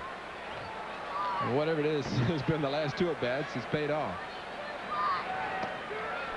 That got him. Curveball right in on his wrist. And the side is retired. As Kaiser gets a couple of strikeouts. But the A's add 3 more runs. And it's 11-0. You know, for 6 years running, Plymouth Voyager has been America's... All makes for a great family outing. Pack up the kids, the burgers, and the barbecue and join your friends for a baseball bash. You say you want home runs? We have them by the trunkful. A's baseball is a great catch for the whole family. That's a safe bet. Be one of the first 15,000 adults at the A's Blue Jays game Saturday, July 21st, and you'll receive an A's Mr. Peanut beach towel.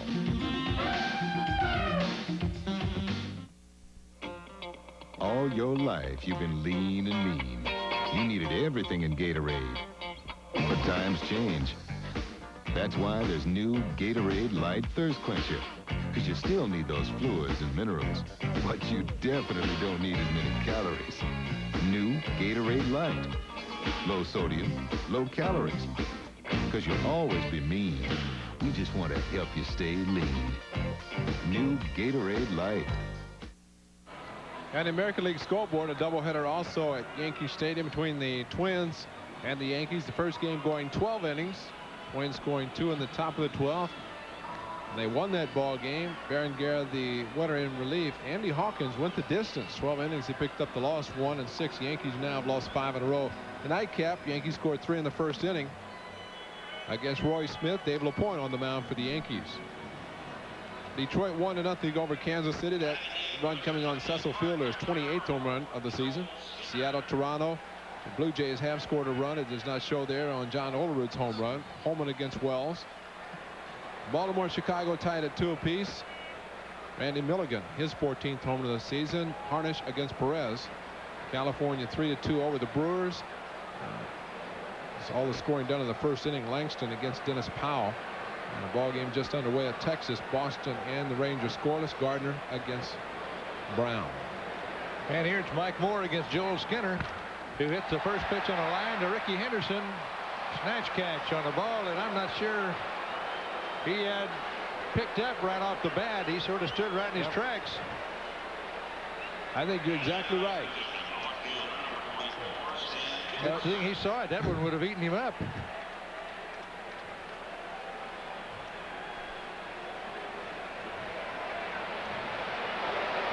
One out. Here's Stan Jefferson. Moore missed it outside. Well, the A's have the 2 more games here, one tomorrow and one Sunday, before the All-Star break. And then right after the All-Star break, they play a game against Minnesota on Wednesday, ordinarily an off day for major league teams, but a lot of the teams are having to play that day because of the early season lockout. Strike, it's in there, 2-1. But then the A's go home, and they're going to be at home for a while. 27 out of the next 34 games the A's play will be at the Coliseum.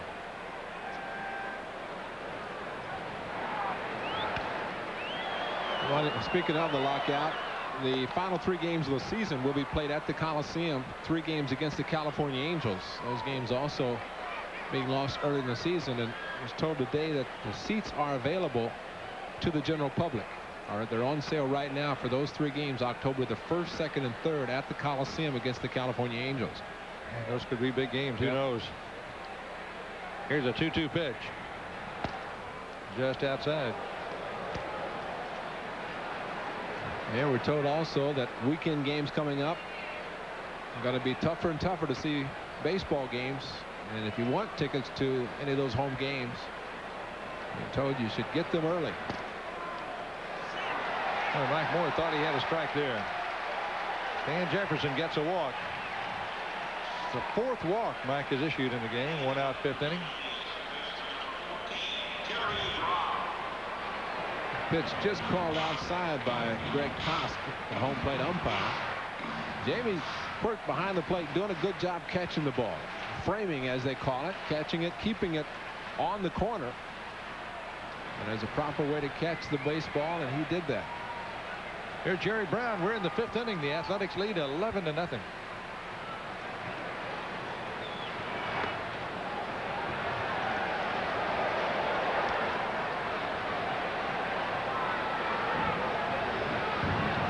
So when the A's play 27 out of 34 games at home, give you an idea of how they're able to do that, because they played 19 out of the last 25 on the road.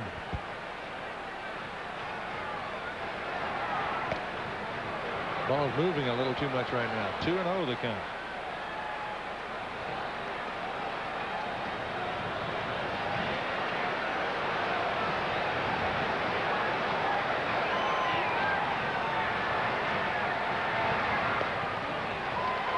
3-0.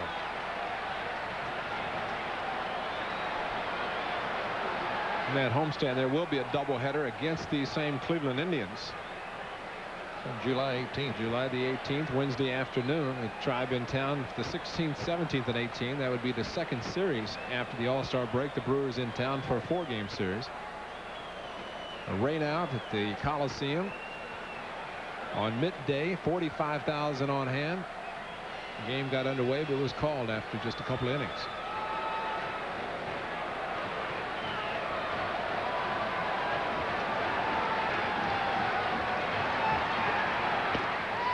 That's in there. 3-1. The A's play another doubleheader on that short road trip up to Minneapolis on May 27th. It's a Saturday. We'll carry the first game of that doubleheader on TV. It's quite a pitch right there on 3-1.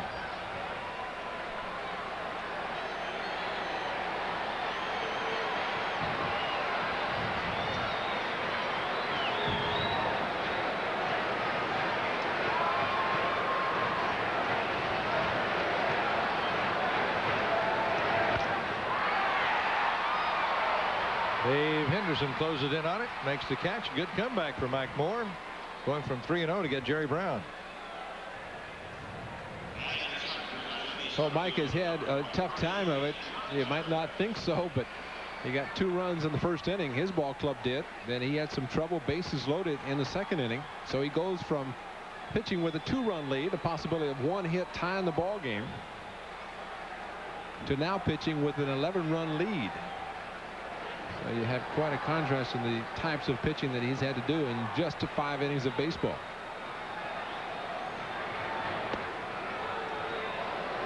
Mike gets a strike. He's 6 wins, 7 losses coming into tonight, and it's not unreasonable to think that he could reel off something like 9 victories out of 11 starts. I mean, he is that kind of a pitcher when he gets it going.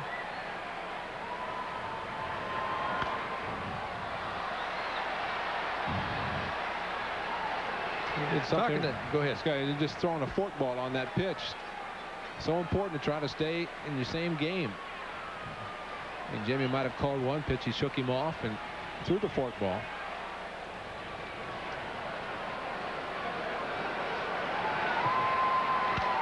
High drive, deep right center field. Jose Canseco and Dave Henderson are going back. It's going to be Hindu. He's got it. So we go to the 6th inning. The Athletics are leading the Indians 11-0.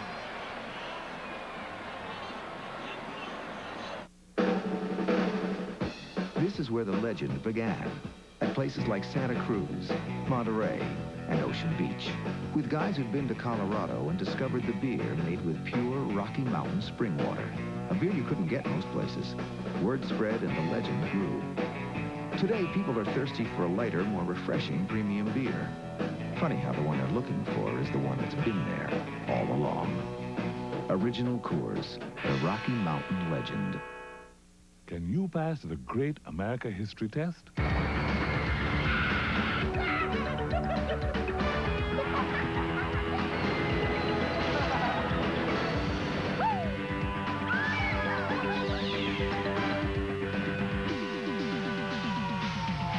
If you miss even one, you need a refresher course. See Teenage Mutant Ninja Turtles live at Great America, July 8th through the 13th, free with park admission. Daddy, what do operating engineers do?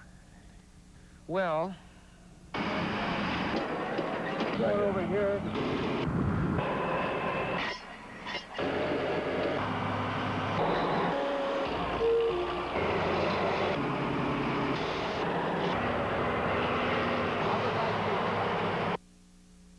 We play in the dirt like you do. Operating Engineers Local 3, building a better future for you. Oakland A's baseball is brought to you in part by your 22 Greater Bay Area Chrysler Plymouth dealers.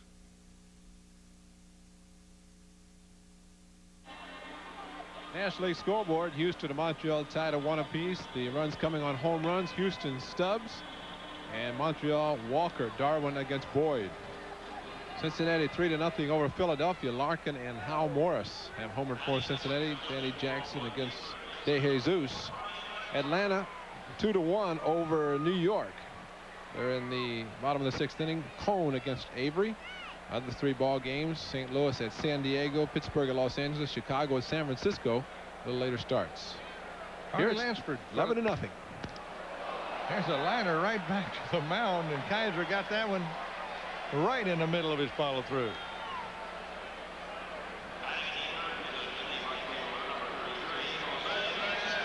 Carney once again hitting the ball hard. The Atom balls. He has probably hit a good half dozen on his trip so far that have been hit right at somebody for outs. Over Milwaukee at one at second base and one at the shortstop, both just screaming liners, and they had to jump for both of them. Jose takes a strike. He's hit a home run here tonight and a single. It's 2 for 3 in the game.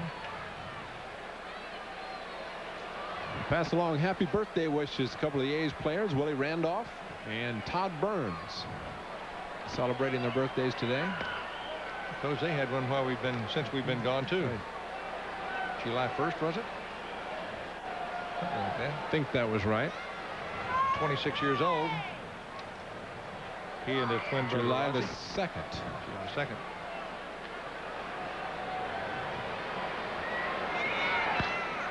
Right off the fist to the shortstop. Sort of jamming yourself on that one. Oh, it just gets in on him. Tries to swing and just can't get the bat head through. And that's the thin part of the handle. But it's amazing. You see how quick he is going through it, but ball going nowhere. Mark McGwire, 2 home runs tonight. Takes a strike.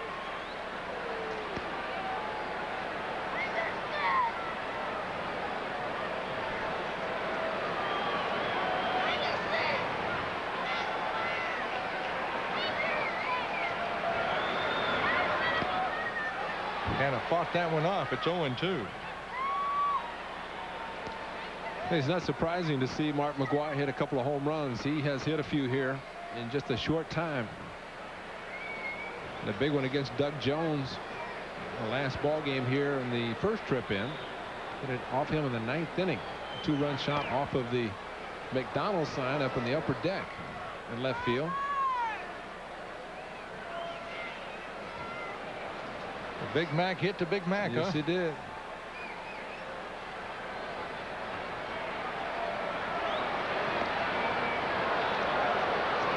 And Jones had a string of consecutive saves, not blown too, going into that game.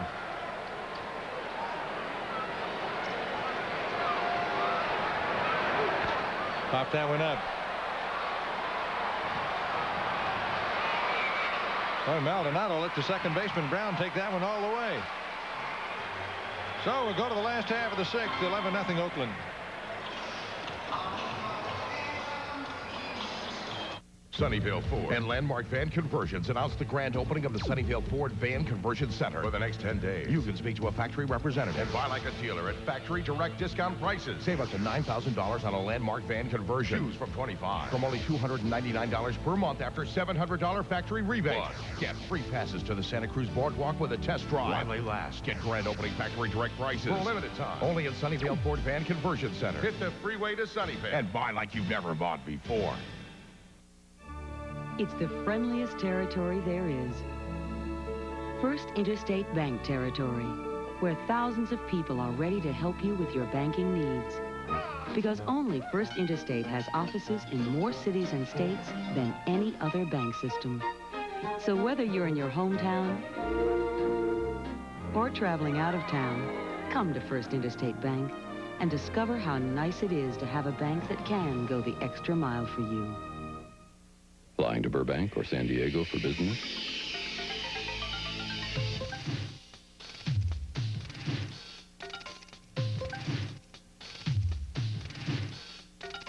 If these 17 reasons don't convince you to fly Southwest Airlines to San Diego or Burbank, maybe this will.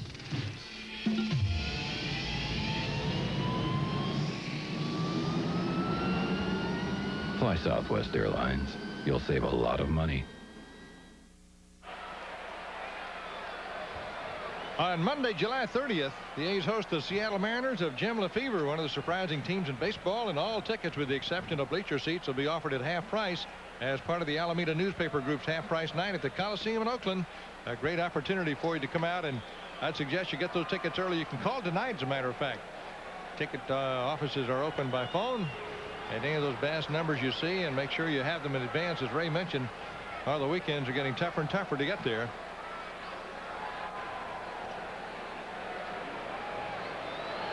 The young guys right behind the dugout have been conversing with Ricky Henderson all night long. He might have given him a broken bat or something. Steve Howard, the new left fielder. Speaking of Ricky, his day is finished.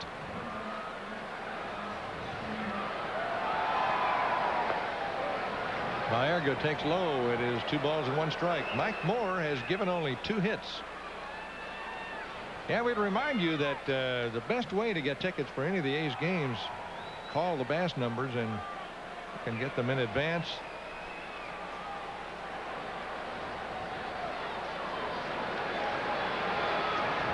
If you wait very long, you'll miss a lot of the A's games. There's a drive into deep center field. Henderson runs it down, turns around, and right there she comes. He's got it. That's Jose, I'm sorry.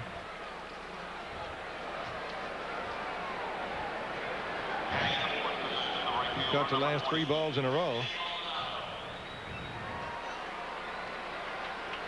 Brings on Candy Maldonado. Well, he's had sort of a resurrected life in baseball here in this town, Ray. He's having a good year. He's got 13 home runs.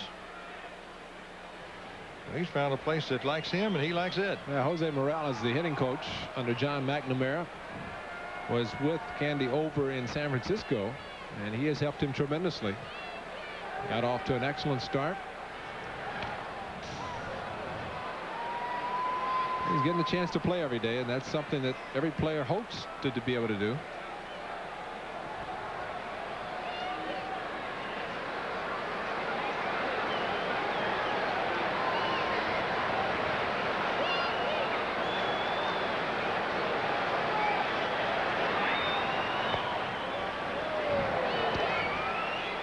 Four RBIs in less than half a season.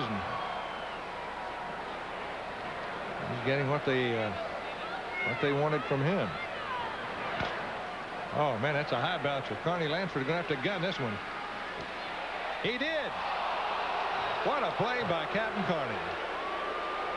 I'd imagine he got a sore arm after that throw. I didn't think there was any chance that Maldonado was not going to be on safe at first base, but Lansford, I think Carney just threw it as hard as he could throw it. And a good stretch by Mark. And John Hirschbeck making the call. That ball bounced a good 20-25 feet in the air and deep to third. So it brings on Chris James, who's walked twice in this ball game. Some of you may have joined us late and have not heard yet, but the A's did lose the first game tonight, 6-1. Greg Swindell of the Indians defeated Scott Sanderson of the A's. The Indians got all 6 of their runs in 1 inning, and that's the only scoring they have done tonight. In 14 innings now, they have played in this game and scored in only 1 of them, but they got 6 runs in that 1 inning. Jamie got out of there. You don't have to dig those out. Forget it. Well, especially you don't have 2 strikes on the hitter. Not a runner on base. And fortunately, Greg Kosk was on the other side of him as he bailed out.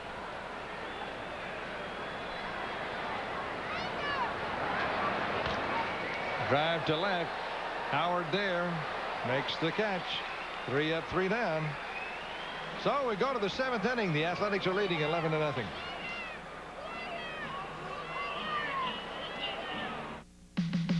When we get together for an ice cold cerveza, Coors Light is the right beer now.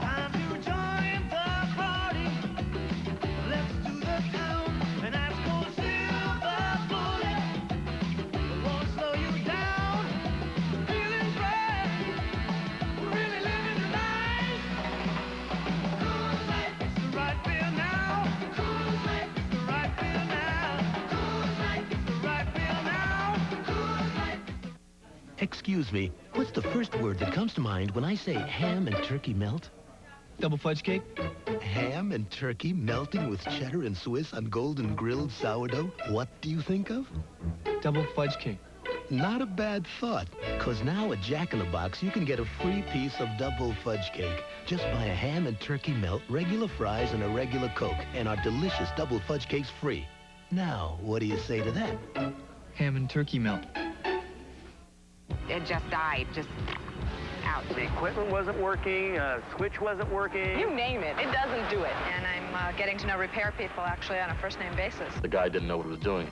It's ridiculous, I'm telling you. We pay a lot of money for maintenance contracts on all these systems. But you live and learn, unfortunately. We have Centrex system, and it's not been down once in 4.5 years. Packbell maintains all of that for us. They take care of it right in their office. Once I plug the phone in, that's it. It's easy. Call Packbell. Absolutely. It's a tough half of the 7th inning. The A's designated hitter, Dave Henderson, is at the plate. He has struck out twice and walked in this game.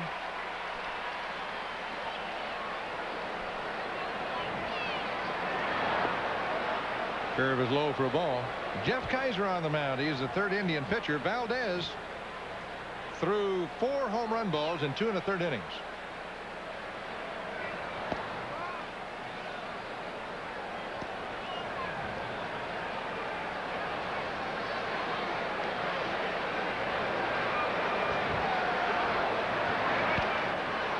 Dude fouls it off. Quante threw 3 homers and Valdez 4.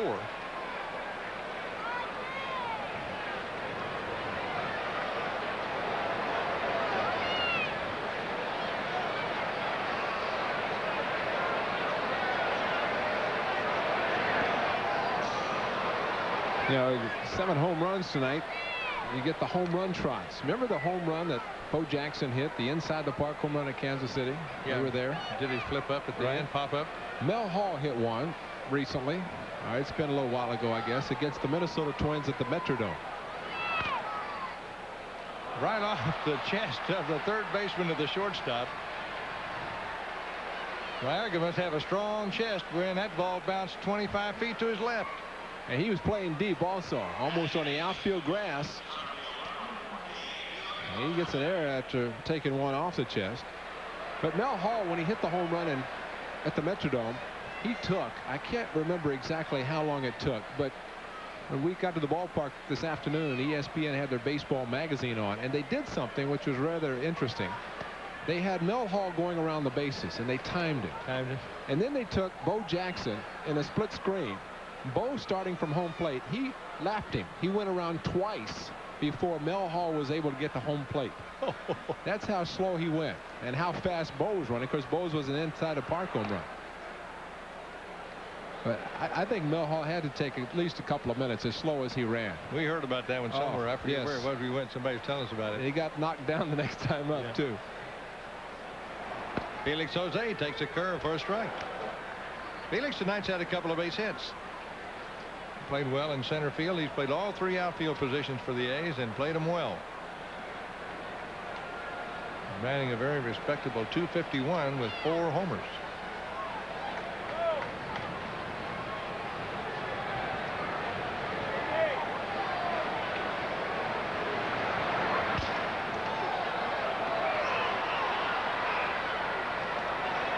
Foul ball. I don't know if he'll bat with that bat anymore. That one is really broken. You can hear that sound. Well, he was batting with a black bat, and they're bringing a white one out to him. Think that makes any difference? Well, it just depends if it has his name on it or not. Maybe he was using somebody else's bat. Now he has to use his own. It's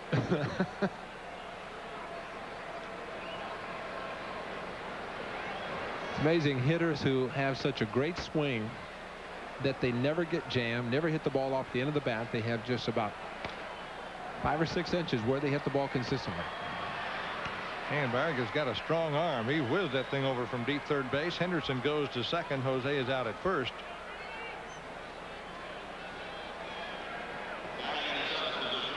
Up comes Jamie Quirk. He's had a 2-run homer and a 1-run single tonight. He's 2 for 3.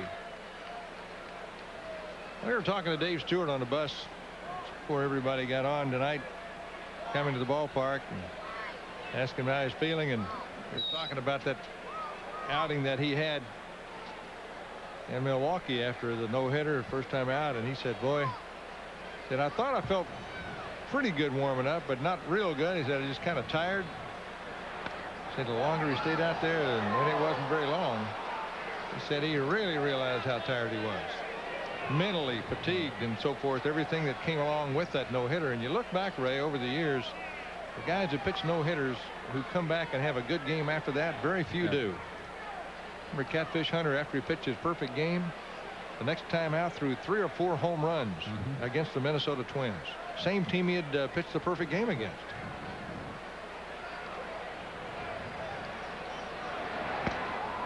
Good fastball from Kaiser. Quirk missed it. Strike 2. 0-2. Remember Dennis Eckersley when he pitched his no-hitter in '77. His next start was in Seattle, and he had a streak of about 19 or 20 scoreless innings. The no-hitter plus previous start in which he went 4 or 5 innings. He pitched an excellent ball game. Rupert Jones hit him for a home run to break his string of scoreless innings. Remember reading about that string. Outside. Scoreless. It was hitless. I'm sorry. It was hitless, actually, not scoreless. Scoreless plus the hitless.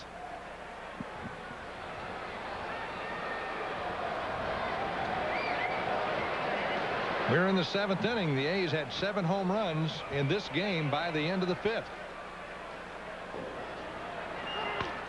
Jamie Quirk bombs another one out into short left. He's going to have another hit and another RBI. Now Jamie's pulling them out of the hat here tonight. Well, he set him up. He pulled the home run to right field, and the next 2 shots have been hit to left field off the left-hander, and plays perfectly. And the error so far has cost a run. The error to Baerga. Dave Henderson doing a good job running on that ball because it was not hit that hard, but he could see where the left fielder was playing, Jefferson, and how far Baerga had to go out, so he was able to score easily. Wald Weiss without a hit tonight. Takes outside for a ball. He's the only player in the lineup so far without a hit except Dave Henderson, and Hindu's been on a couple of times. There's that curveball that Walt's been taking tonight, and it's a strike.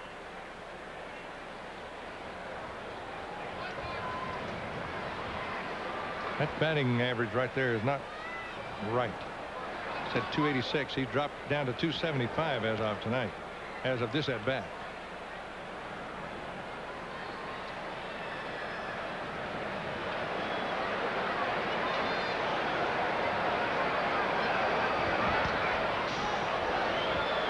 Two and 2 count.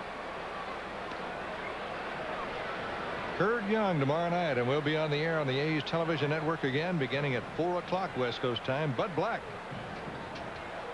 he's having a pretty good year, Ray, and he was out disabled for a while, wasn't he? Yes, he was. But all the left-handed pitchers the A's are seeing. Amazing. Yes.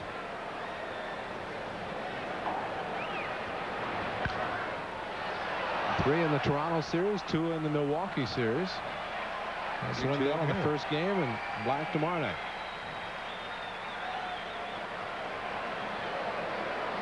Usually the A's see left-handers and go yum yum. They've seen not only left-handers but good left-handers on this trip.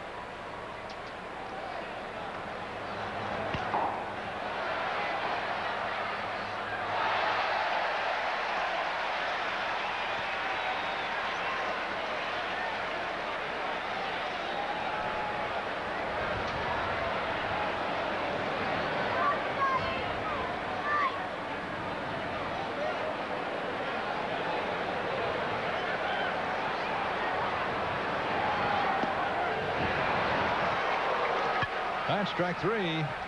2 down now in the 7th.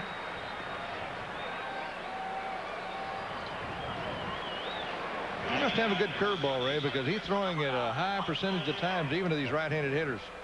There's a sharp bite to it right at the end. Floats in, they commit, and all of a sudden it bites quickly. And the thing about it, he's throwing for strikes as well as throwing it with a bite to it. There it is right there. Sort of bites off part of the inside, but it's too low. It's 1 ball, no strikes to Gallego. As great as Ricky was swinging tonight, that's the pitch he struck him out on. But he had a good swing 0-2.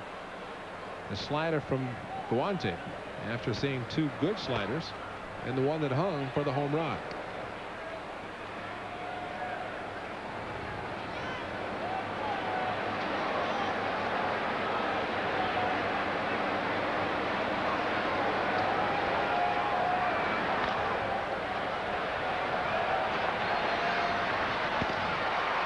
That's all for the A's here in the 7th. They got a run on a hit and an error, and it is now 12-0 Oakland. Play Taste of 7-Eleven and picture yourself getting your next super big gulp from a 7-Eleven in historic London, spectacular Sydney, enchanting Madrid, and other great cities. Everyone can win every time. Just buy a big bite, big gulp, or super big gulp. Peel the game piece and instantly win free food, discounts, exciting trips, transportation by United Airlines. So play Taste of 7-Eleven today. And don't forget to write. On the air with Dodge Country's used car and truck auto mart. For under $29.99 and only $99 down and $99 per month. Like this 83 Dodge Rampage pickup, or this 85 Ford Tempo, or how about this 86 Dodge Aries? Your choice for under $29.99 and only $99 down and $99 per month. Dodge Country's used car and truck auto mart, 1050 West Capitol Expressway in San Jose.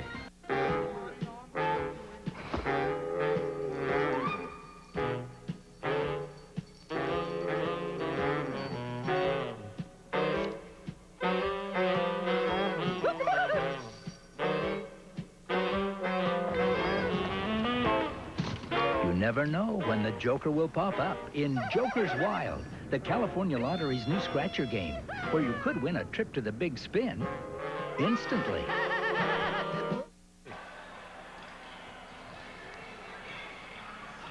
Well, the annual A's Men's Warehouse Zoo Night is coming up on Tuesday, July 24th at the Coliseum. The A's play the California Angels.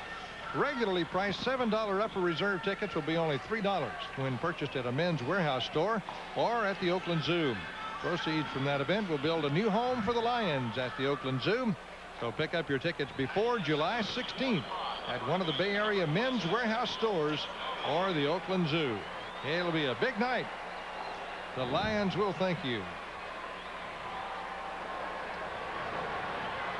Here is Brooke Jacoby. Third baseman hit a 2-run homer in the first game for the Indians.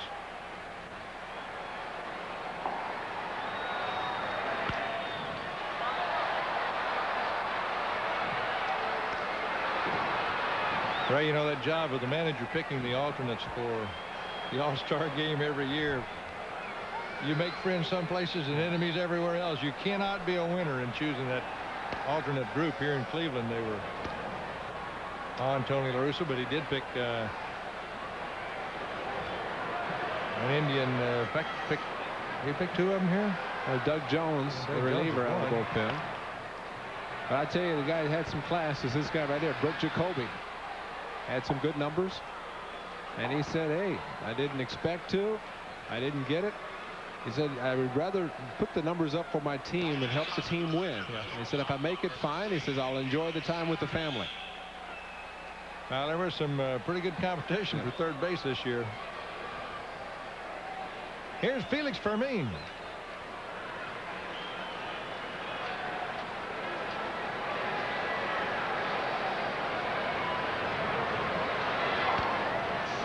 Now the pitch off. Of course, down in Texas, they were hoping Nolan Ryan would be selected because of what he had done against the A's, pitching a no-hitter. He didn't get in. Dave Stewart pitched a no-hitter. He didn't make it. Bodeker's won 10 games in a row, and he wasn't selected. Strike call. But I thought it's good for one guy particularly, and that's from Toronto, Dave Steve. He had been bombed his last 2 outings, and one of them by the A's. Didn't even get out of the first or second innings in 2 of those games in a row. But he had had 10 wins already prior to that, and had been really outstanding against the A's in one of the games in Oakland. shutting him out, and he was selected. Just happened to see the USA Today with the bonuses that the players get. Yeah. Wade Boggs on the cover. Yeah. Talking about his bonus. Came over the wire tonight. Wire service. Said Boggs thought he only had a $50,000 bonus. Read in the papers $100,000. Oh my goodness. Talked to Lou Gorman. Found out he didn't have any. Oh. Said in the last negotiations they took out all the bonuses, everything. So here he got front cover or front page on the USA Today and ended up no bonus. Curveball line to left field. There was your classic hanging curve right there. That's the first hit for the Indians since the third inning. So many of those guys get bonuses now for making the All-Star team. It's just part of the deal. Yeah. I mean, why call it a bonus?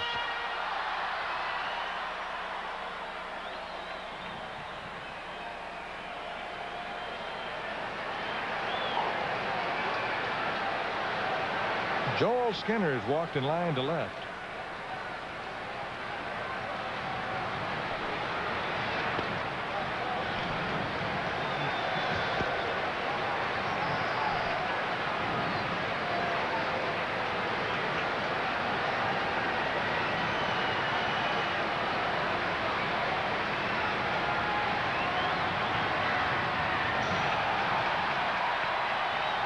Here's the backstop for the wild pitch.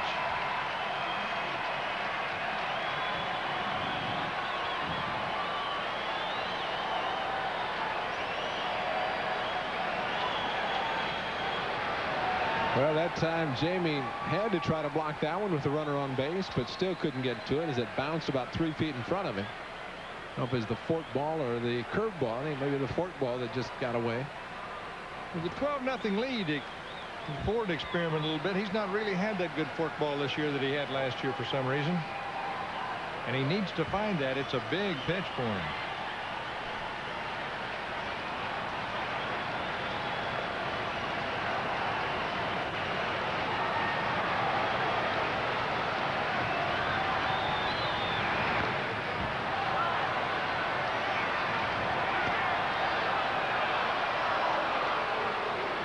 $45,705 here in Cleveland tonight.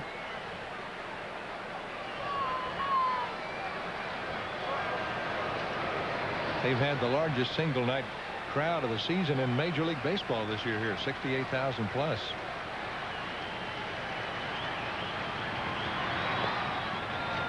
Three and one.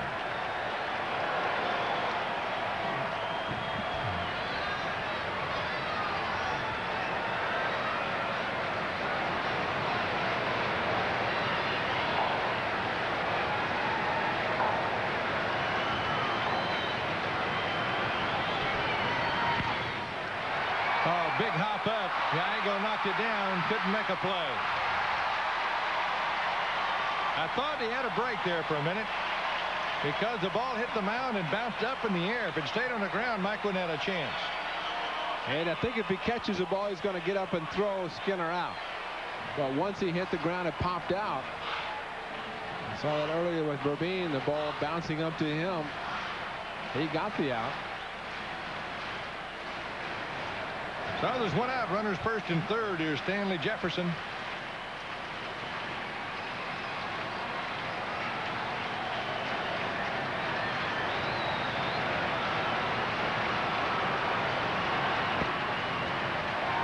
had a hard time throwing strikes to him tonight, but he threw one he had to throw in the second inning. Bases loaded. Threw a 3-1 and then a 3-2 to get him. Joe Klink up to throw in the A's bullpen.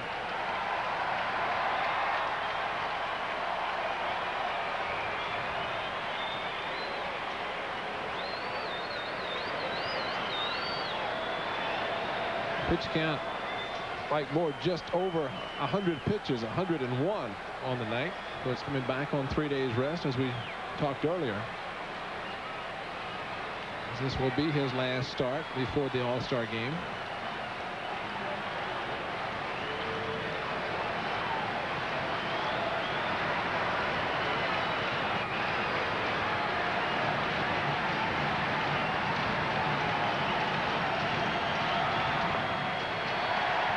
Missed again, ball 3. He walked this guy the last time up. Almost did the first time, but just something about this particular hitter he's not able to throw strikes to. Got that one over. But he has good speed. Possibly will be tough to double up if he hits the ball, unless he hits the ball hard right at somebody. Into left field. Fermin is tagging. Howard's got a good arm. He's throwing it to the cutoff man. A run scored. That's the first run of the game for the Indians.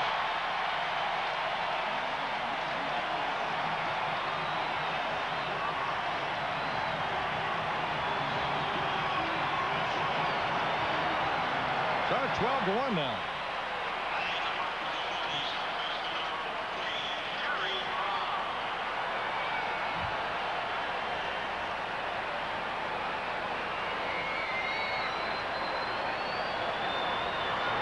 Dave Stewart gets his